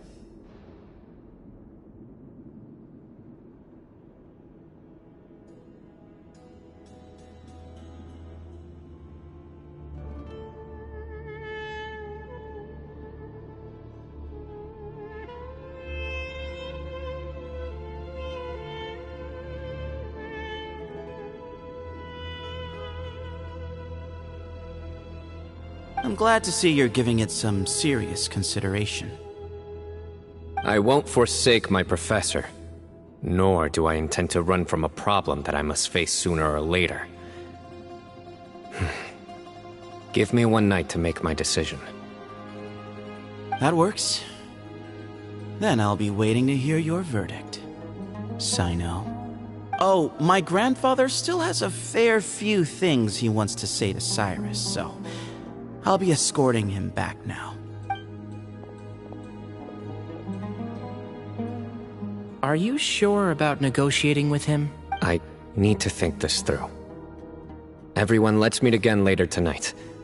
Until then, take some time for yourself. Alright, well, don't put too much pressure on yourself, Cyno. If you need any help working things out, just come and find us.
I've taken some time to reflect on this.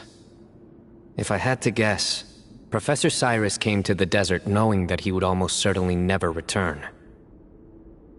He's a stubborn man who tends to double down when he feels strongly about something. We won't get anywhere trying to convince him to escape. I agree. My master Nephis says the same thing. Once Cyrus makes up his mind about something, he won't listen to reason. So that's one thing. A few other things come to mind too. You've heard all you need to hear about the Temple of Silence. So on that, I don't have anything to add. My own memories of this place are hazy though. Probably something to do with the overpowering presence of the Ba fragments. That might explain why I suffered from constant headaches and fevers as a child. I do remember having some fleeting moments of profound emotion when vague images would appear in my mind. But I don't recall much, only bits and pieces. I was still young then, and all I could understand was that there was a strong will inside my mind. Thinking back on it now, I suppose it was Herm Anubis' way of trying to encourage me, even if we couldn't communicate. The power that came to inhabit my spirit was probably one of the cornerstones of their whole faith. So if the will and might of Herm Anubis is a real, intangible thing, and they are its rightful worshippers, then... You're not gonna give in to their demands, are you? Surely there has to be another way! No. I have no intention of returning it. I need this power to protect Sumeru. But the temple has the right to make the final decision over its fate, since it belongs to one of the 7 pillars of King Deshret. So I will challenge them head-on, and win the right to wield this power for myself, fair and square. This reminds me of something Alhaitham mentioned to me just before we left. He said that the Temple of Silence was originally founded by the ruling elite of the day. Traditionally, such organizations are bound by a strict and ancient code of nobility.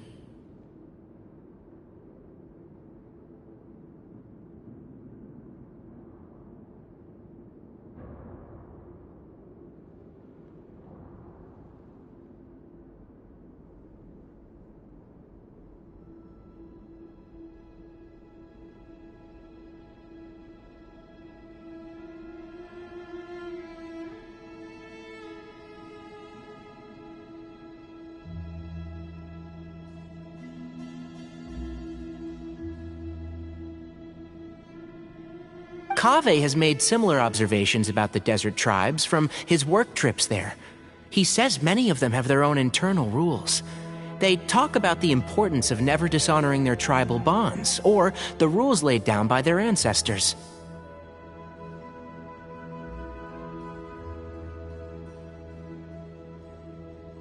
think we could turn that to our advantage. Go back to them with a proposal of our own. Wow, and just like that, we've turned the tables on them. Looks like we have the same idea. Turn it back on them now while we still can. In terms that they cannot refuse. That's how we win this. Great. And I know just how to start the conversation. Let's go find Sethos. We'll tell him that I know a thing or two about medicine and would like to take a look at his grandfather's condition.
Sethos, let's talk.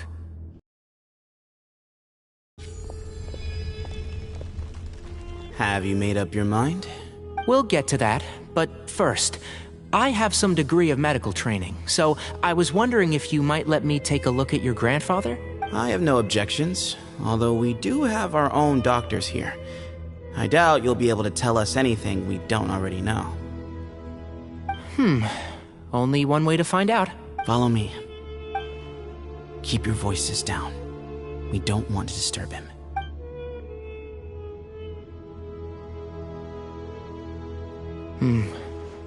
Let's talk outside. Bamoon has fallen into a deep coma, and his prognosis is quite grave. I'm sure that your physicians have come to the same conclusion. He appears to have sustained a serious injury in his youth, which has been exacerbated over the years by the heavy burden of work and now by the effects of old age.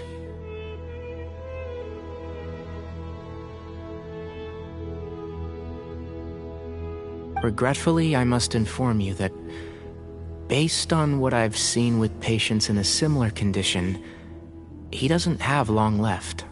A few days at most. Yeah. I've known for a long time. You're his heir, aren't you? You clearly have a lot of respect for the man. But you also see things differently. You have a broader range of concerns and a more pragmatic approach. So tell me how we can end this on your terms. Let's find a way to bring all this to a resolution while Bamoon is still alive to see it. That's what really matters to you. I know it. Yeah, there's no time to waste here. You know that better than anyone. You know, the two of you are actually in a very similar predicament right now. Both of you have a very different perspective from the men who raised you. Right. And you didn't create this situation. They did, but somehow you've ended up having to make the tough decisions. You're right. We both look at this problem very differently than the people we inherited it from. I accept, Cyno. This all began because of Hermanubis. So let's end it with the rite he himself created. Legend has it that when Hermanubis first arrived in Tuletula, he sparred with the city's residents. He and his two companions proved their mettle by fighting over several days, winning the support of many fine people. That group of supporters were some of the first members of the Temple of Silence, and the sparring matches were enshrined as one of our founding rites, the rite of duels.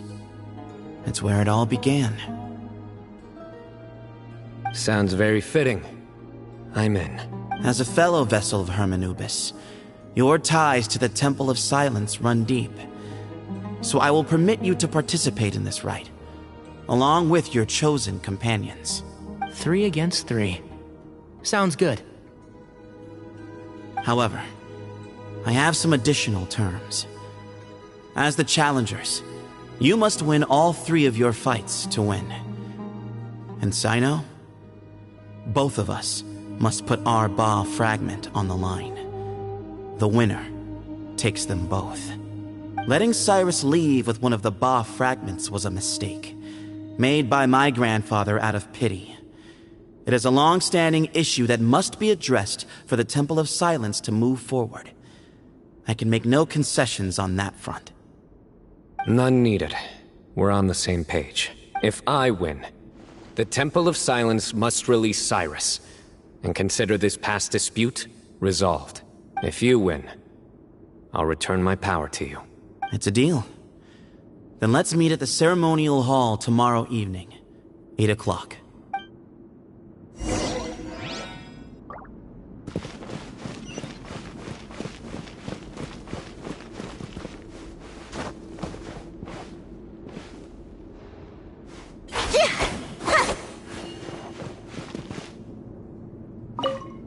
I'm really looking forward to this rite of duels. It'll be one for the ages. Not just for the sake of the Ba fragments, but for many other people as well. Grandfather.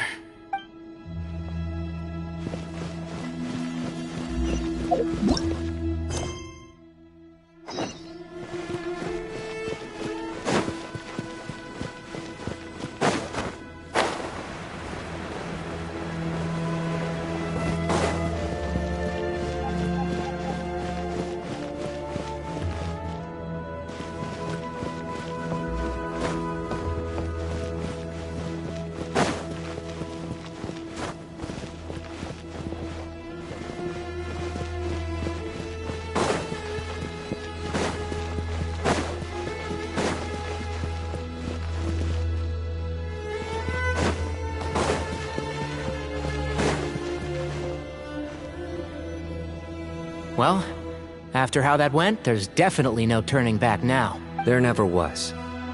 Turning back hasn't been an option for me since the moment the professor slipped away to return to the desert. You have to win. You need this power, both as General Mahamatra and for yourself. Yeah, that's right! Besides, it stayed with you ever since you were a small child. Surely that's a sign it thinks of you as its rightful owner. Both as General Mahamatra and for myself. Yeah, when you put it that way. I've had to overcome a lot to tame this power and claim it for myself. Not everyone could have done that. Exactly!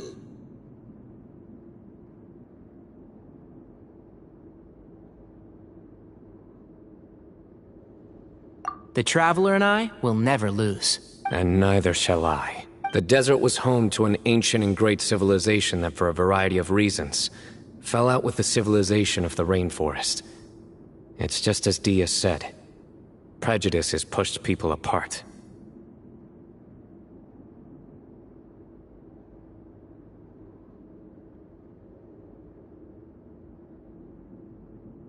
But there must be personal factors at work here too.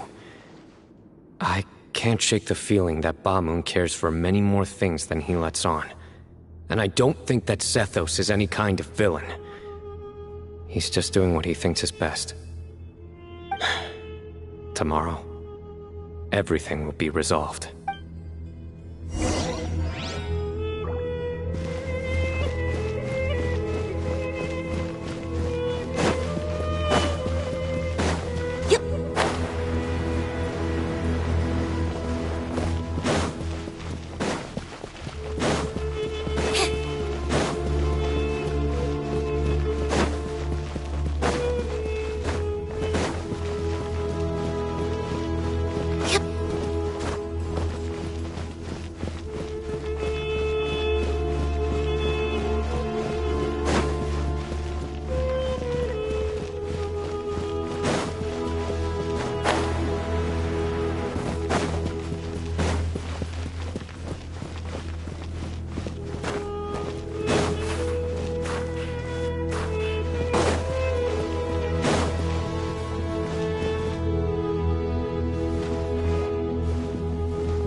gather on this day to perform once more the rite of duels, with the greatest of all sages, Lord Hermanubis, as our witness, for his power and authority is present in our midst. This is our most sacred of ceremonies, and no disruption from the audience shall be tolerated. It is incumbent upon all to observe the duel with the utmost respect and reverence throughout the proceedings. Representing the Temple of Silence, the Defenders.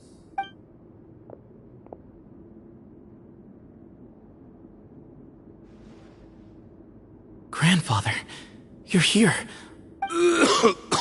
A rite of duels after all these years. I am surprised by your decision, Sethos. I know what I'm doing, Grandfather. Just leave it to me.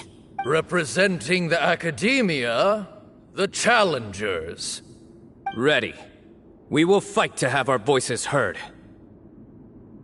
Warriors, take your positions and decide on the order of battle. We come not to debate what brings our challengers here, nor what will become of the defeated duelists. Duelists, the might of Hermanubis himself is at stake here. Now, fight. Fight until the rightful victor is proclaimed. Huh? Are you sure? I agree. He's very strong. Sending him out first will definitely intimidate the opposing side. Okay, then you're second. Sure. We have decided. So have we. Let's begin. Duelists of the first bout, please step forward.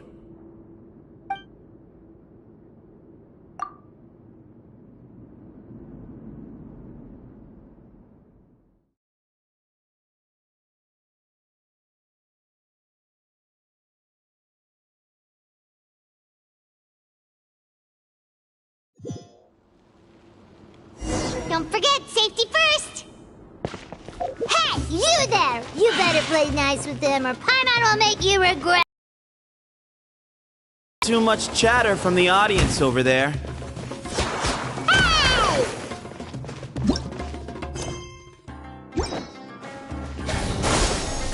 Terminate!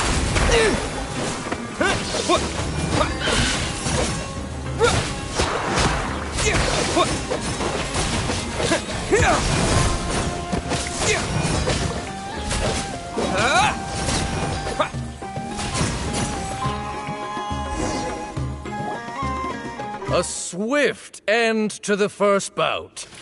I now invite the duelists of the second bout to please step forward. When you're both ready, you may begin. Let's begin. Watch out! Go, Cyno, go! He drank plenty of water before the bout, so he should be fine.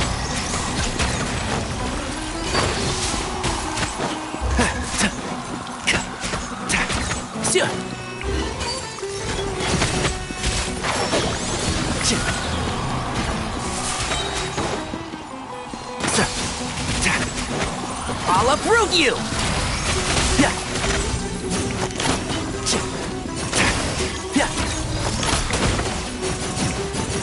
Enshroud!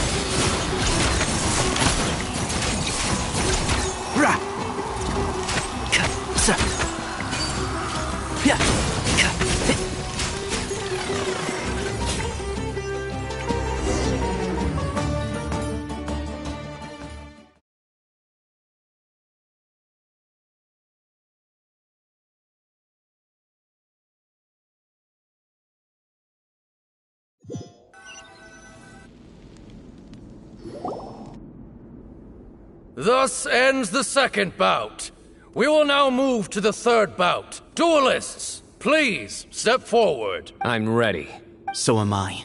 This is the final stage of the rite. I remind you both that the terms you agreed upon in advance are binding. When you're both ready, you may begin. I am Sethos, vessel of Hermanubis, grandson of Bamoon, the leader of the Temple of Silence. For many years, we have kept our covenant with Lord Hermanubis by guarding the secrets of King Deshret. And even in our darkest hour, when we could not see a way forward, we chose not to abandon hope, but to embark on a brave new experiment so that we might prevail. We earnestly sought Lord Hermanubis' wisdom and power, longing to see his spirit and his light descend upon us. Now, I will fight to become the rightful wielder of that power! I am Cyno, General Mahamatra of the Academia, student and successor of Cyrus, the Sage of Spontamod. I fight in defense of my power, my professor, and my nation. And you. I think you left some things unsaid. This is a sacred duel, and Hermanubis is watching. So bare your soul. Everyone, old and young, fit and frail, they're all waiting to see how this duel will end. My grandfather is a wise leader.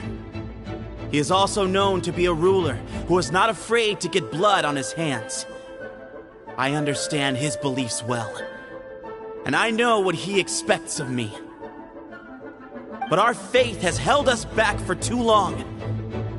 After I grew up, I went to the rainforest once, and I saw for myself the people of the city.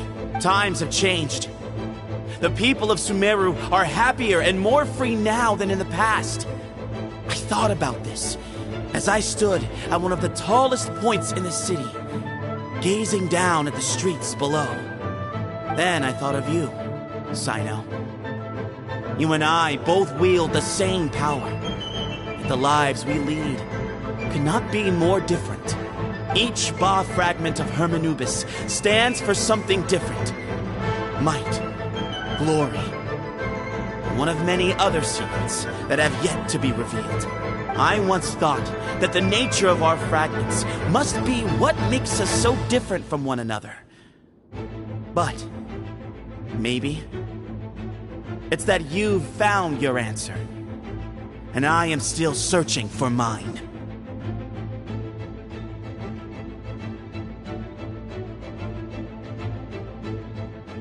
I am more than just a warrior. I am my own person. Exactly. The name Hermanubis has left its mark on both of us, shaped the course of our lives. We are his vessels, and yet we are more besides. So show me your answer, Cyno. Show me I can be more than my faith, more than the power I wield. Show me the person I can become!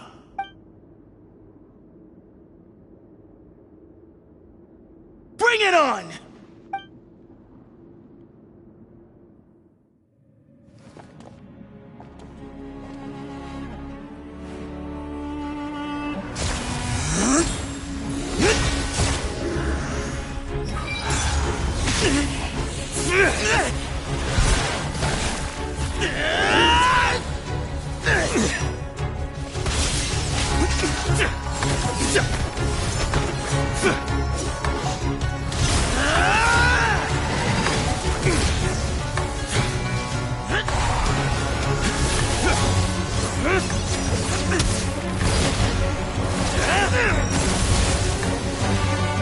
That's all you've got? What happened to searching for your answer?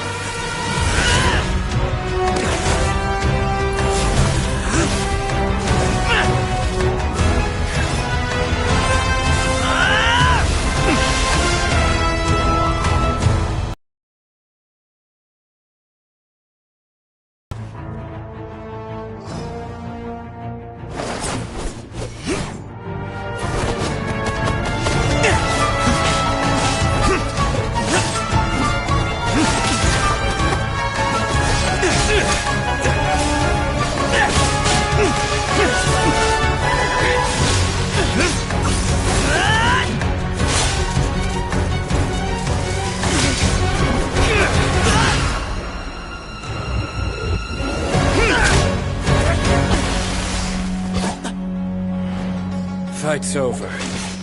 Do you yield? You won. Well then, looks like you found your answer.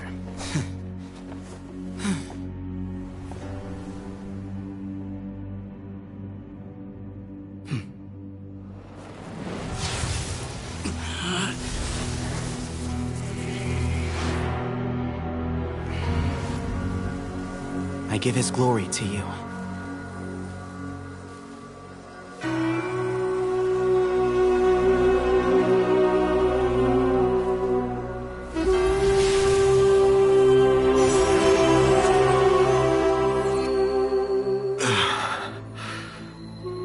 I've seen that light.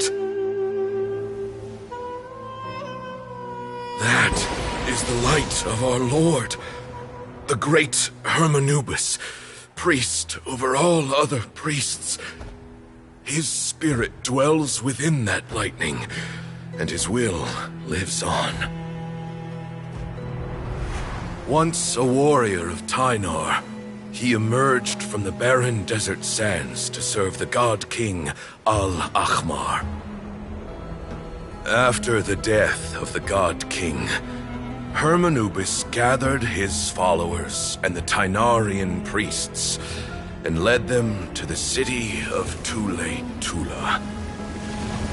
There, they founded the Temple of Silence, and from that day forth, we became stewards of all knowledge that survived from King Deshret's civilization.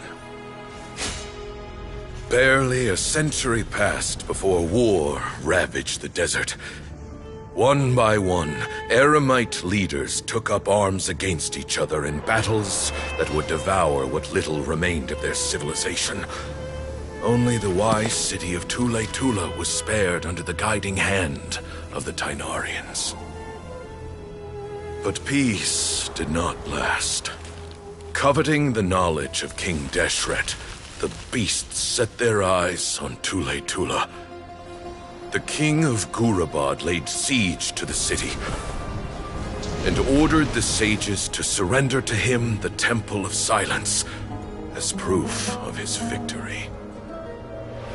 The ruling elite colluded with their oppressors, betraying the temple so as to hold on to their rule over the city. They declared that the knowledge guarded by the temple was the true cause of corruption. These were dark days, and we faced enemies on all sides.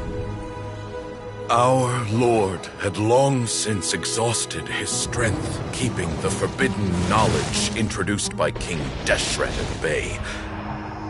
To ensure the temple's continued survival, he broke his being into many pieces and began the ceremony of Hermanubis' legacy, bestowing his power upon his mortal followers. With this power, the temple was able to defeat the tyrant's army. Yet, we were not hailed as heroes. Strange and unfamiliar as this power was, it struck fear into the people's hearts and drove them to reject us. In the end, the people of the temple and the Tule-Tula Tynarians left the city for good and made their way to the rainforest. What followed next was inevitable. The elite of Tule-Tula fell and were decimated.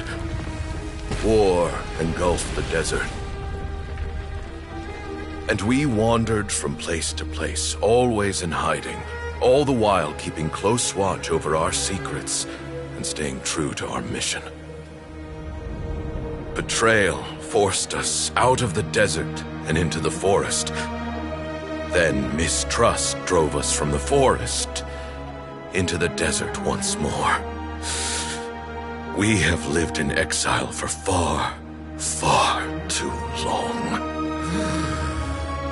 Yet, today, the Temple of Silence has borne witness to the glory of Hermanubis once more. Thank you.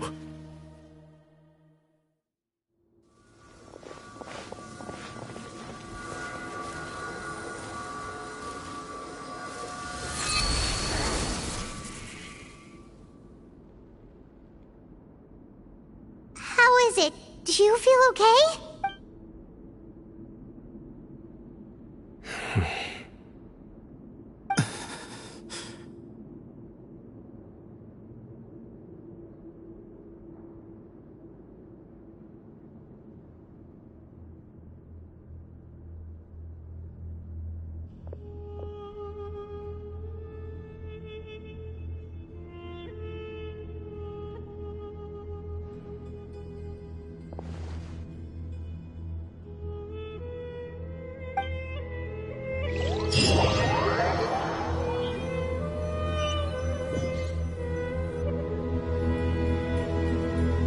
Grandfather.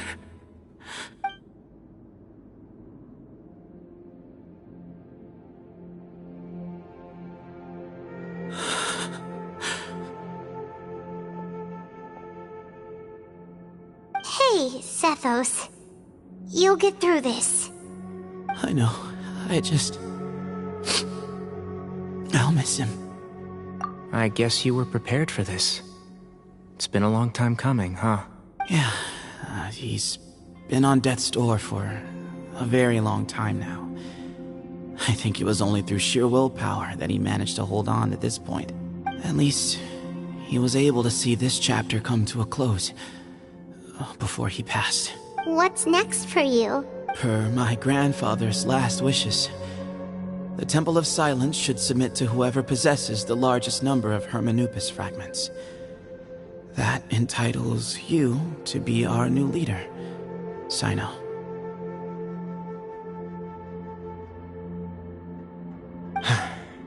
But that's never going to work, as I'm sure you realize. I'm the General Mahamatra. I am needed back at the Academia. I did foresee this possibility, and I gave it some thought. The fact is, I know next to nothing about the staff, records, and environment here. As such, I am ill-suited to be your leader. Sethos, I believe the honor should go to you. Were it not for this duel, or indeed if you had other intentions, the Ba fragments would most likely be in your hands by now. I'm sure Bamoon never meant for anyone but you to be his successor. You really think so? I do. Still, I didn't think Bamoon looked very surprised by the final result. Perhaps he had an inkling that this would be the way things end. Well, in any case, since the Ba fragments are with me now, I guess I can call the shots. Sethos, I would like you to succeed Bamoon as the new leader of the Temple of Silence. You are more suited to the role than I, and I have complete faith that you will be an excellent leader. Just think of it as doing me a favor. But doesn't that render everything that we've been through up to now meaningless? No, it doesn't. This experience has allowed us to become friends, which means that the Academia and the Temple of Silence will become partners once more. That's a much bigger deal than you might think, Sethos. You said yourself, times have changed. You have to believe that things can change for the better here at the temple too. I will try. To be honest, I couldn't have asked for a better outcome. Actually, part of me wonders whether Bamoon's intentions from the very beginning was just to create enough pressure to force us towards a duel. That way, no matter who won, one of us would have to surrender our Ba fragment, and the power of Hermanubis would be concentrated in one single person. Had you won, the Temple of Silence would have doubled its strength. And were I to win, he correctly anticipated that I wouldn't suddenly drop everything to become the leader of the temple, much less integrate the temple into the Academia by force. He knew that the temple's future would depend not just on the guidance of Hermanubis, but the support of the Academia too. So he made it his responsibility to ensure his successor would be free from the burdens of the past. His plan meant that whoever ended up succeeding him, they would have an easier time interacting with the Academia. With one single letter, he lured out the professor. No matter what happened after that, it would result in a net benefit to the temple. And here I thought the General Mahamatra wouldn't care for all these trivial details. You're absolutely right. Grandfather and I considered this from every angle. We had to find a way to mend our relationship with the academia. In that sense, the right of duels was just a means to an end. Thank you for everything, Cyno. As a gesture of our gratitude, to those that you and Lesser Lord Kusanali deem worthy, I will grant the honor of access to the Temple of Silence for their pursuit of knowledge.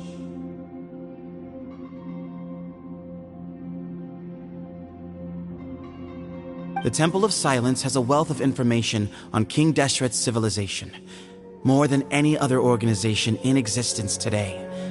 In times when you need information that only we can provide, we will be here to support you. But you must be exceedingly careful with your selection of candidates, lest you lead humanity to repeat the same mistakes. By the way, Tighnari, my grandfather was so happy to see you. You are a descendant of the Veluca Shuna, and we are the heirs to the will of Hermanubis. The story goes that King Deshret chose the sage Hermanubis from among the Tighnarians and appointed him as his familiar. He went on to fight many valiant battles with his Tighnarian companions. They always stood by each other, from the founding of the Temple of Silence to the fall of Tuletula.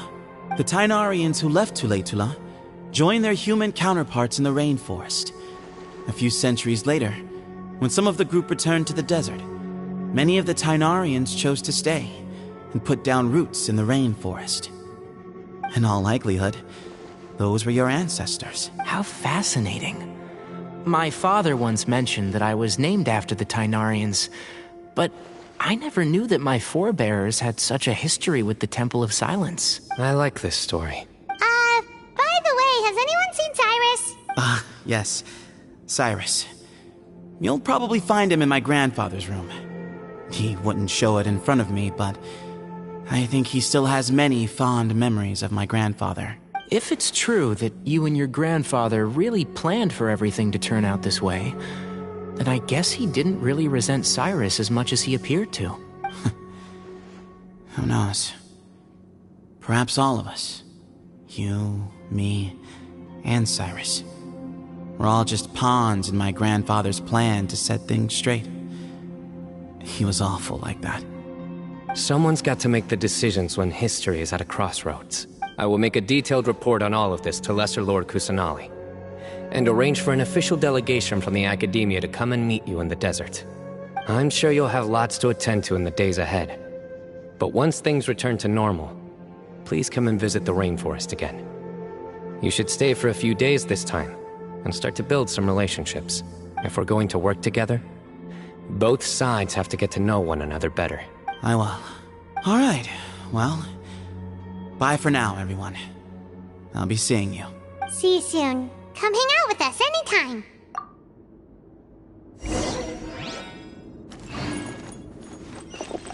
Grandfather, we did it. We achieved what we set out to do. From this day on, the Temple of Silence has the chance to work with the academia once more. Real change, real opportunities. They are now within our grasp.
What were you thinking gallivanting off into the desert alone at your age?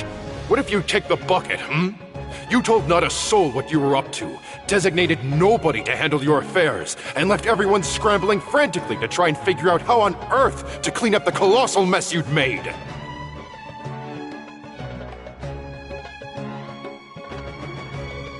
Oh, please, will you stop your yelling? What other choice did I have? What do you mean, what other choice?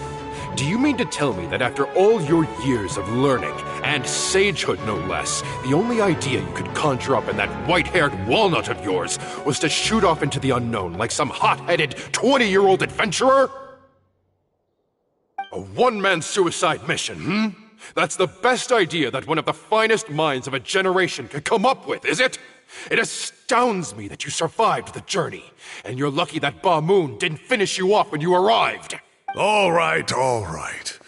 Honestly, the way you're going off on me, it's like you wish you'd been there to lend him a hand.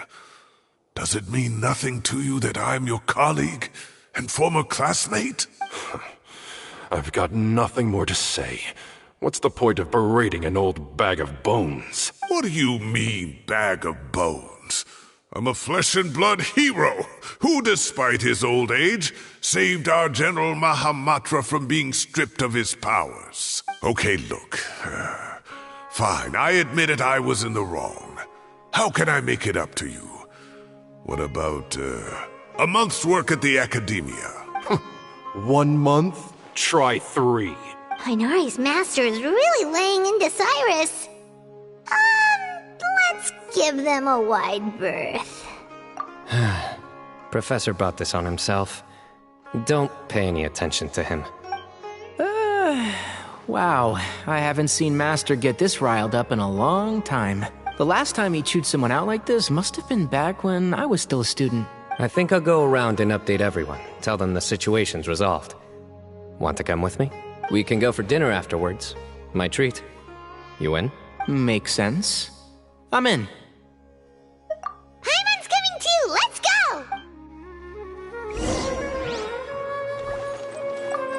You'd better start packing your things. Report for work first thing tomorrow morning. I'll be waiting for you. What about my allowance? Oh, and his lunch covered. How about dinner? Don't push your luck. Let's not forget who is compensating whom here. Hey, man's gotta eat. Help me figure out something for lunch at least. I'm counting on you.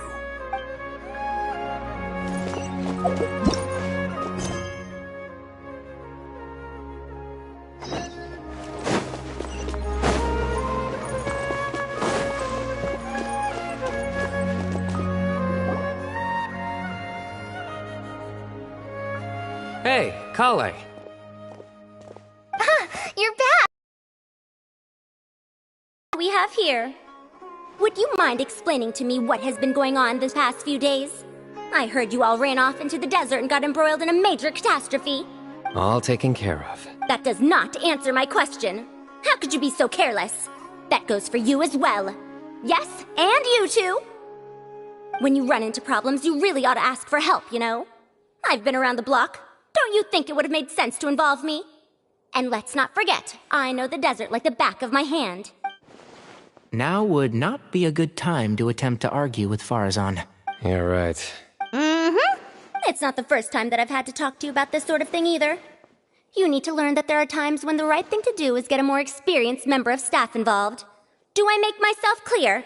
Because if you don't, Kale, please do something. He's giving me the signal. All right, guess it's time to play my ace in the hole. Say, Madam Farazan, I can see you're pretty upset, but, I was just wondering, remember that time you offered to give me a tour of the Academia? Does that offer still stand? Huh? Wait, did I hear that right? Kale, you remember? Wonderful. Well, of course the offer still stands. Come on. Madam Farazan will show you around the old classrooms. Poor Kale getting dragged off like that. Also, check out Farazan acting like some sort of official Academia tour guide. Kale, Cup. Huh? What? Oh, right! What do you mean, cup? You need a cup. I can get you a cup. Oh, it's nothing. Just Master's way of reminding me to stay hydrated while I'm out and about.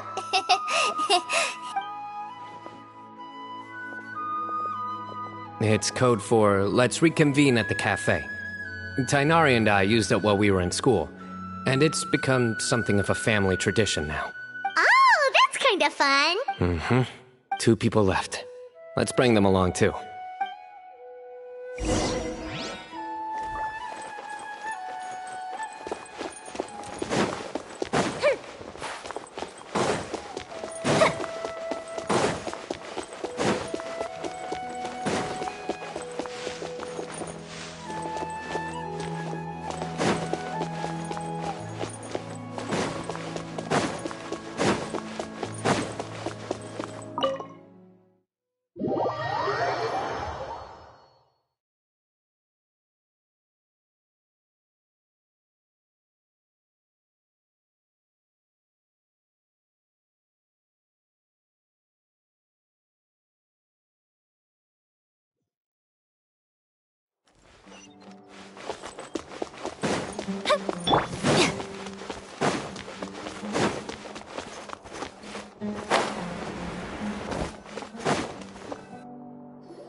Am I hallucinating?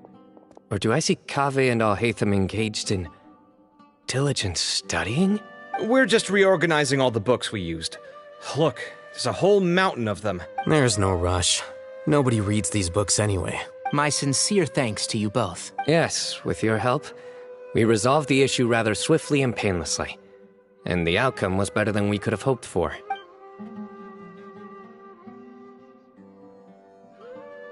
I see. The Temple of Silence resorted to rather unique means of self-preservation. It explains how they managed to remain hidden for so many years. And it sounds like they managed to preserve a whole load of ancient documents as well. I'd love to go check those out if I ever had the chance. That day will come. The Temple of Silence is a hugely important organization, and we'll be sure to maintain good relations with them in the future. Now, as a token of my appreciation, I'd like to treat everyone to coffee.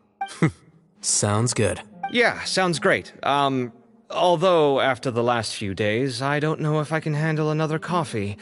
But I can just order something else. Sure. Let's go.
And then the Traveler just pounced on their opponent and knocked him right out cold. Then there was Tighnari. He put up an amazing fight too. We ended up winning all 3 bouts. Whoa!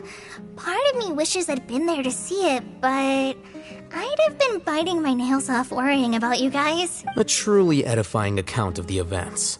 Bereft of detail, but it has livened up the room all the same. Hey, Paimon included all the juicy details. The Traveler just pounced and then waved their sword like this, then spun around and blocked. Despite winning 3 bouts in a row, you still ceded the position of leader to him. That's very dignified of you, Cyno. Of course. Being dignified comes with being a true champion. I got to be a champion too for once. I've not sparred much with desert folk before. It was a pretty unique experience. Yeah! Huge place! It felt like something right out of an epic poem! Imagine this. It was like there was... Maybe save that one for later, Paimon. Dessert's here.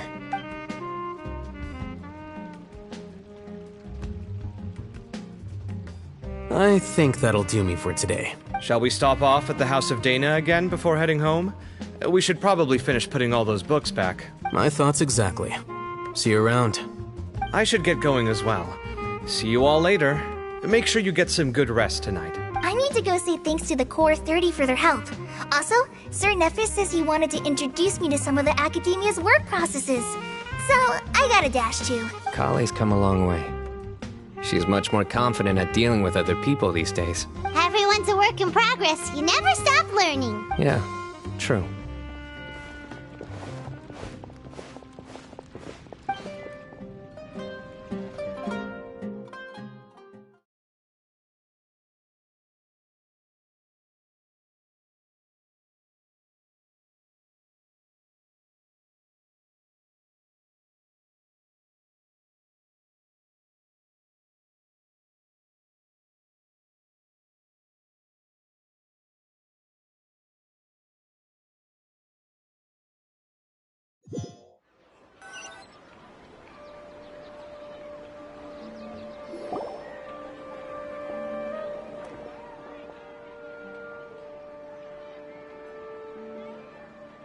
Life is all about these moments when you can finally relax and hang out with good friends out.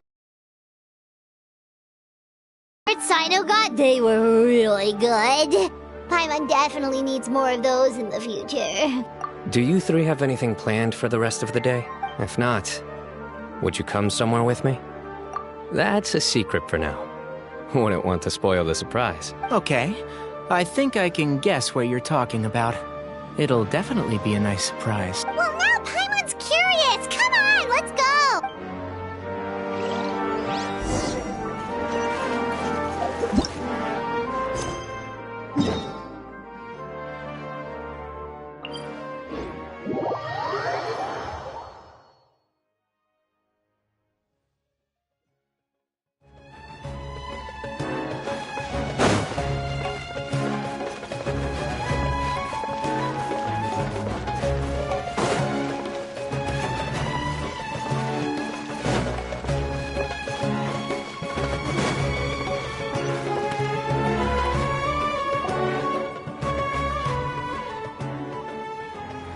Been a while since I last...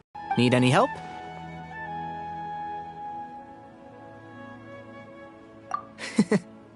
As you wish. It's a nice spot, isn't it? What a great view! We're so high up, we can see for miles! Traveler, turn around.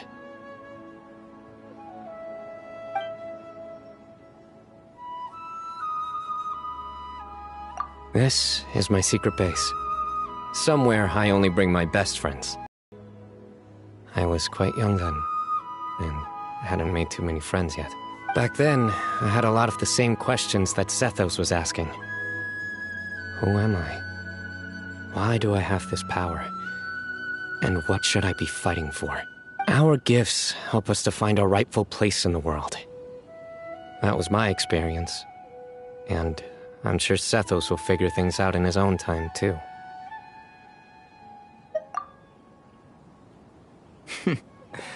You two really are like brothers. I feel the same way.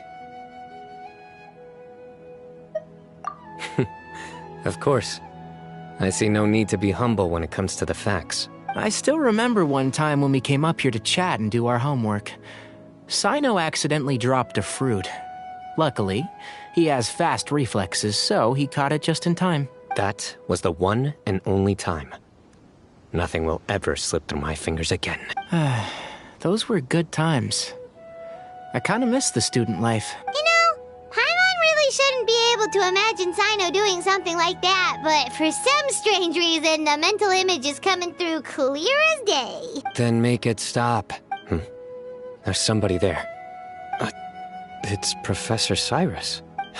You guys carry on without me. I'll be right back. Okay. Huh? Hey, you're not supposed to jump down! Be careful!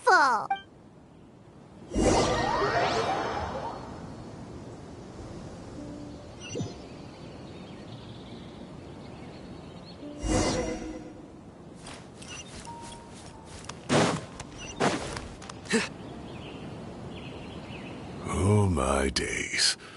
I can't believe how stupid I look in this one. Professor, what are you muttering to yourself about? Cyno. Just the man I'm looking for. Guess what I found in some old notebooks? Some old photos? Can you believe it? This notebook was just sitting in a pile of odds and ends in the sage's office. I must have forgotten to take it with me, and no one's touched it since. It was still right there. I was at the Academia earlier to discuss my workload with Nephis. I swung by the old office to have a look around and just happened to cross it. Well, time flies. Look how tiny you are in this picture. Still a kid. You look quite young yourself in that one. Ah, it's this one. I remember that. Lisa took it, didn't she? Yep. Looks like her work, all right. Who else could have found just the right angle to make me look so unbelievably hideous? And this one. Looks like we're both dozing off. Oh, cheeky girl. Taking secret photos of us without our knowledge. Is there something you'd like to say to me, Professor? Like what? Like, these are good photos, aren't they? Hey, at moments like this, I hardly know where to begin. I can't pretend I'm a good person. But Moon had every reason to despise me. And well, so do you if you feel the same way. Don't be ridiculous, you old codger. Is that not what you wanted me to say? Oh, I've dreamt of that place many times after leaving the desert. Sometimes I've dreamed that I was doing research with them again. And other times, I dream of the day they saved my life. Oh, it was one of the happiest times of my life. We all learned so much from one another. You've matured so much over the years, Cyno. Since you're my professor, I should save you some face by not calling you out on all the non-answers you just gave. So, I will do the right thing and keep my mouth shut.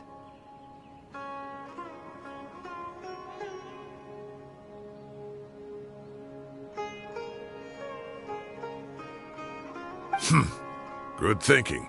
Take your own advice next time. Seriously, why bully an old man like me? I thought heroes were supposed to be gracious. Hey, wait, how did I not notice this one earlier? Lisa strikes again. Just how many did she take? Look how cute you were when you were little. I remember how well-mannered you were back then, too. Yeah, and look how serious and professional you used to be. Oh, I can't compete with you anymore. First you get better than me at the deadpan jokes, and now you're besting me at those little quips, too. Don't say that. I still have a lot of respect for you. That's more like it. Hey, what would you say to meeting up with Lisa again sometime? I'd like that. Let's find a time and pay her a visit in Mondstadt. All right, I'll add it to my schedule. Let's go next week. Wait, no. Next week is the tomato growing competition. I have got to beat Zaha Hadi. Or you could find a real hobby, Professor.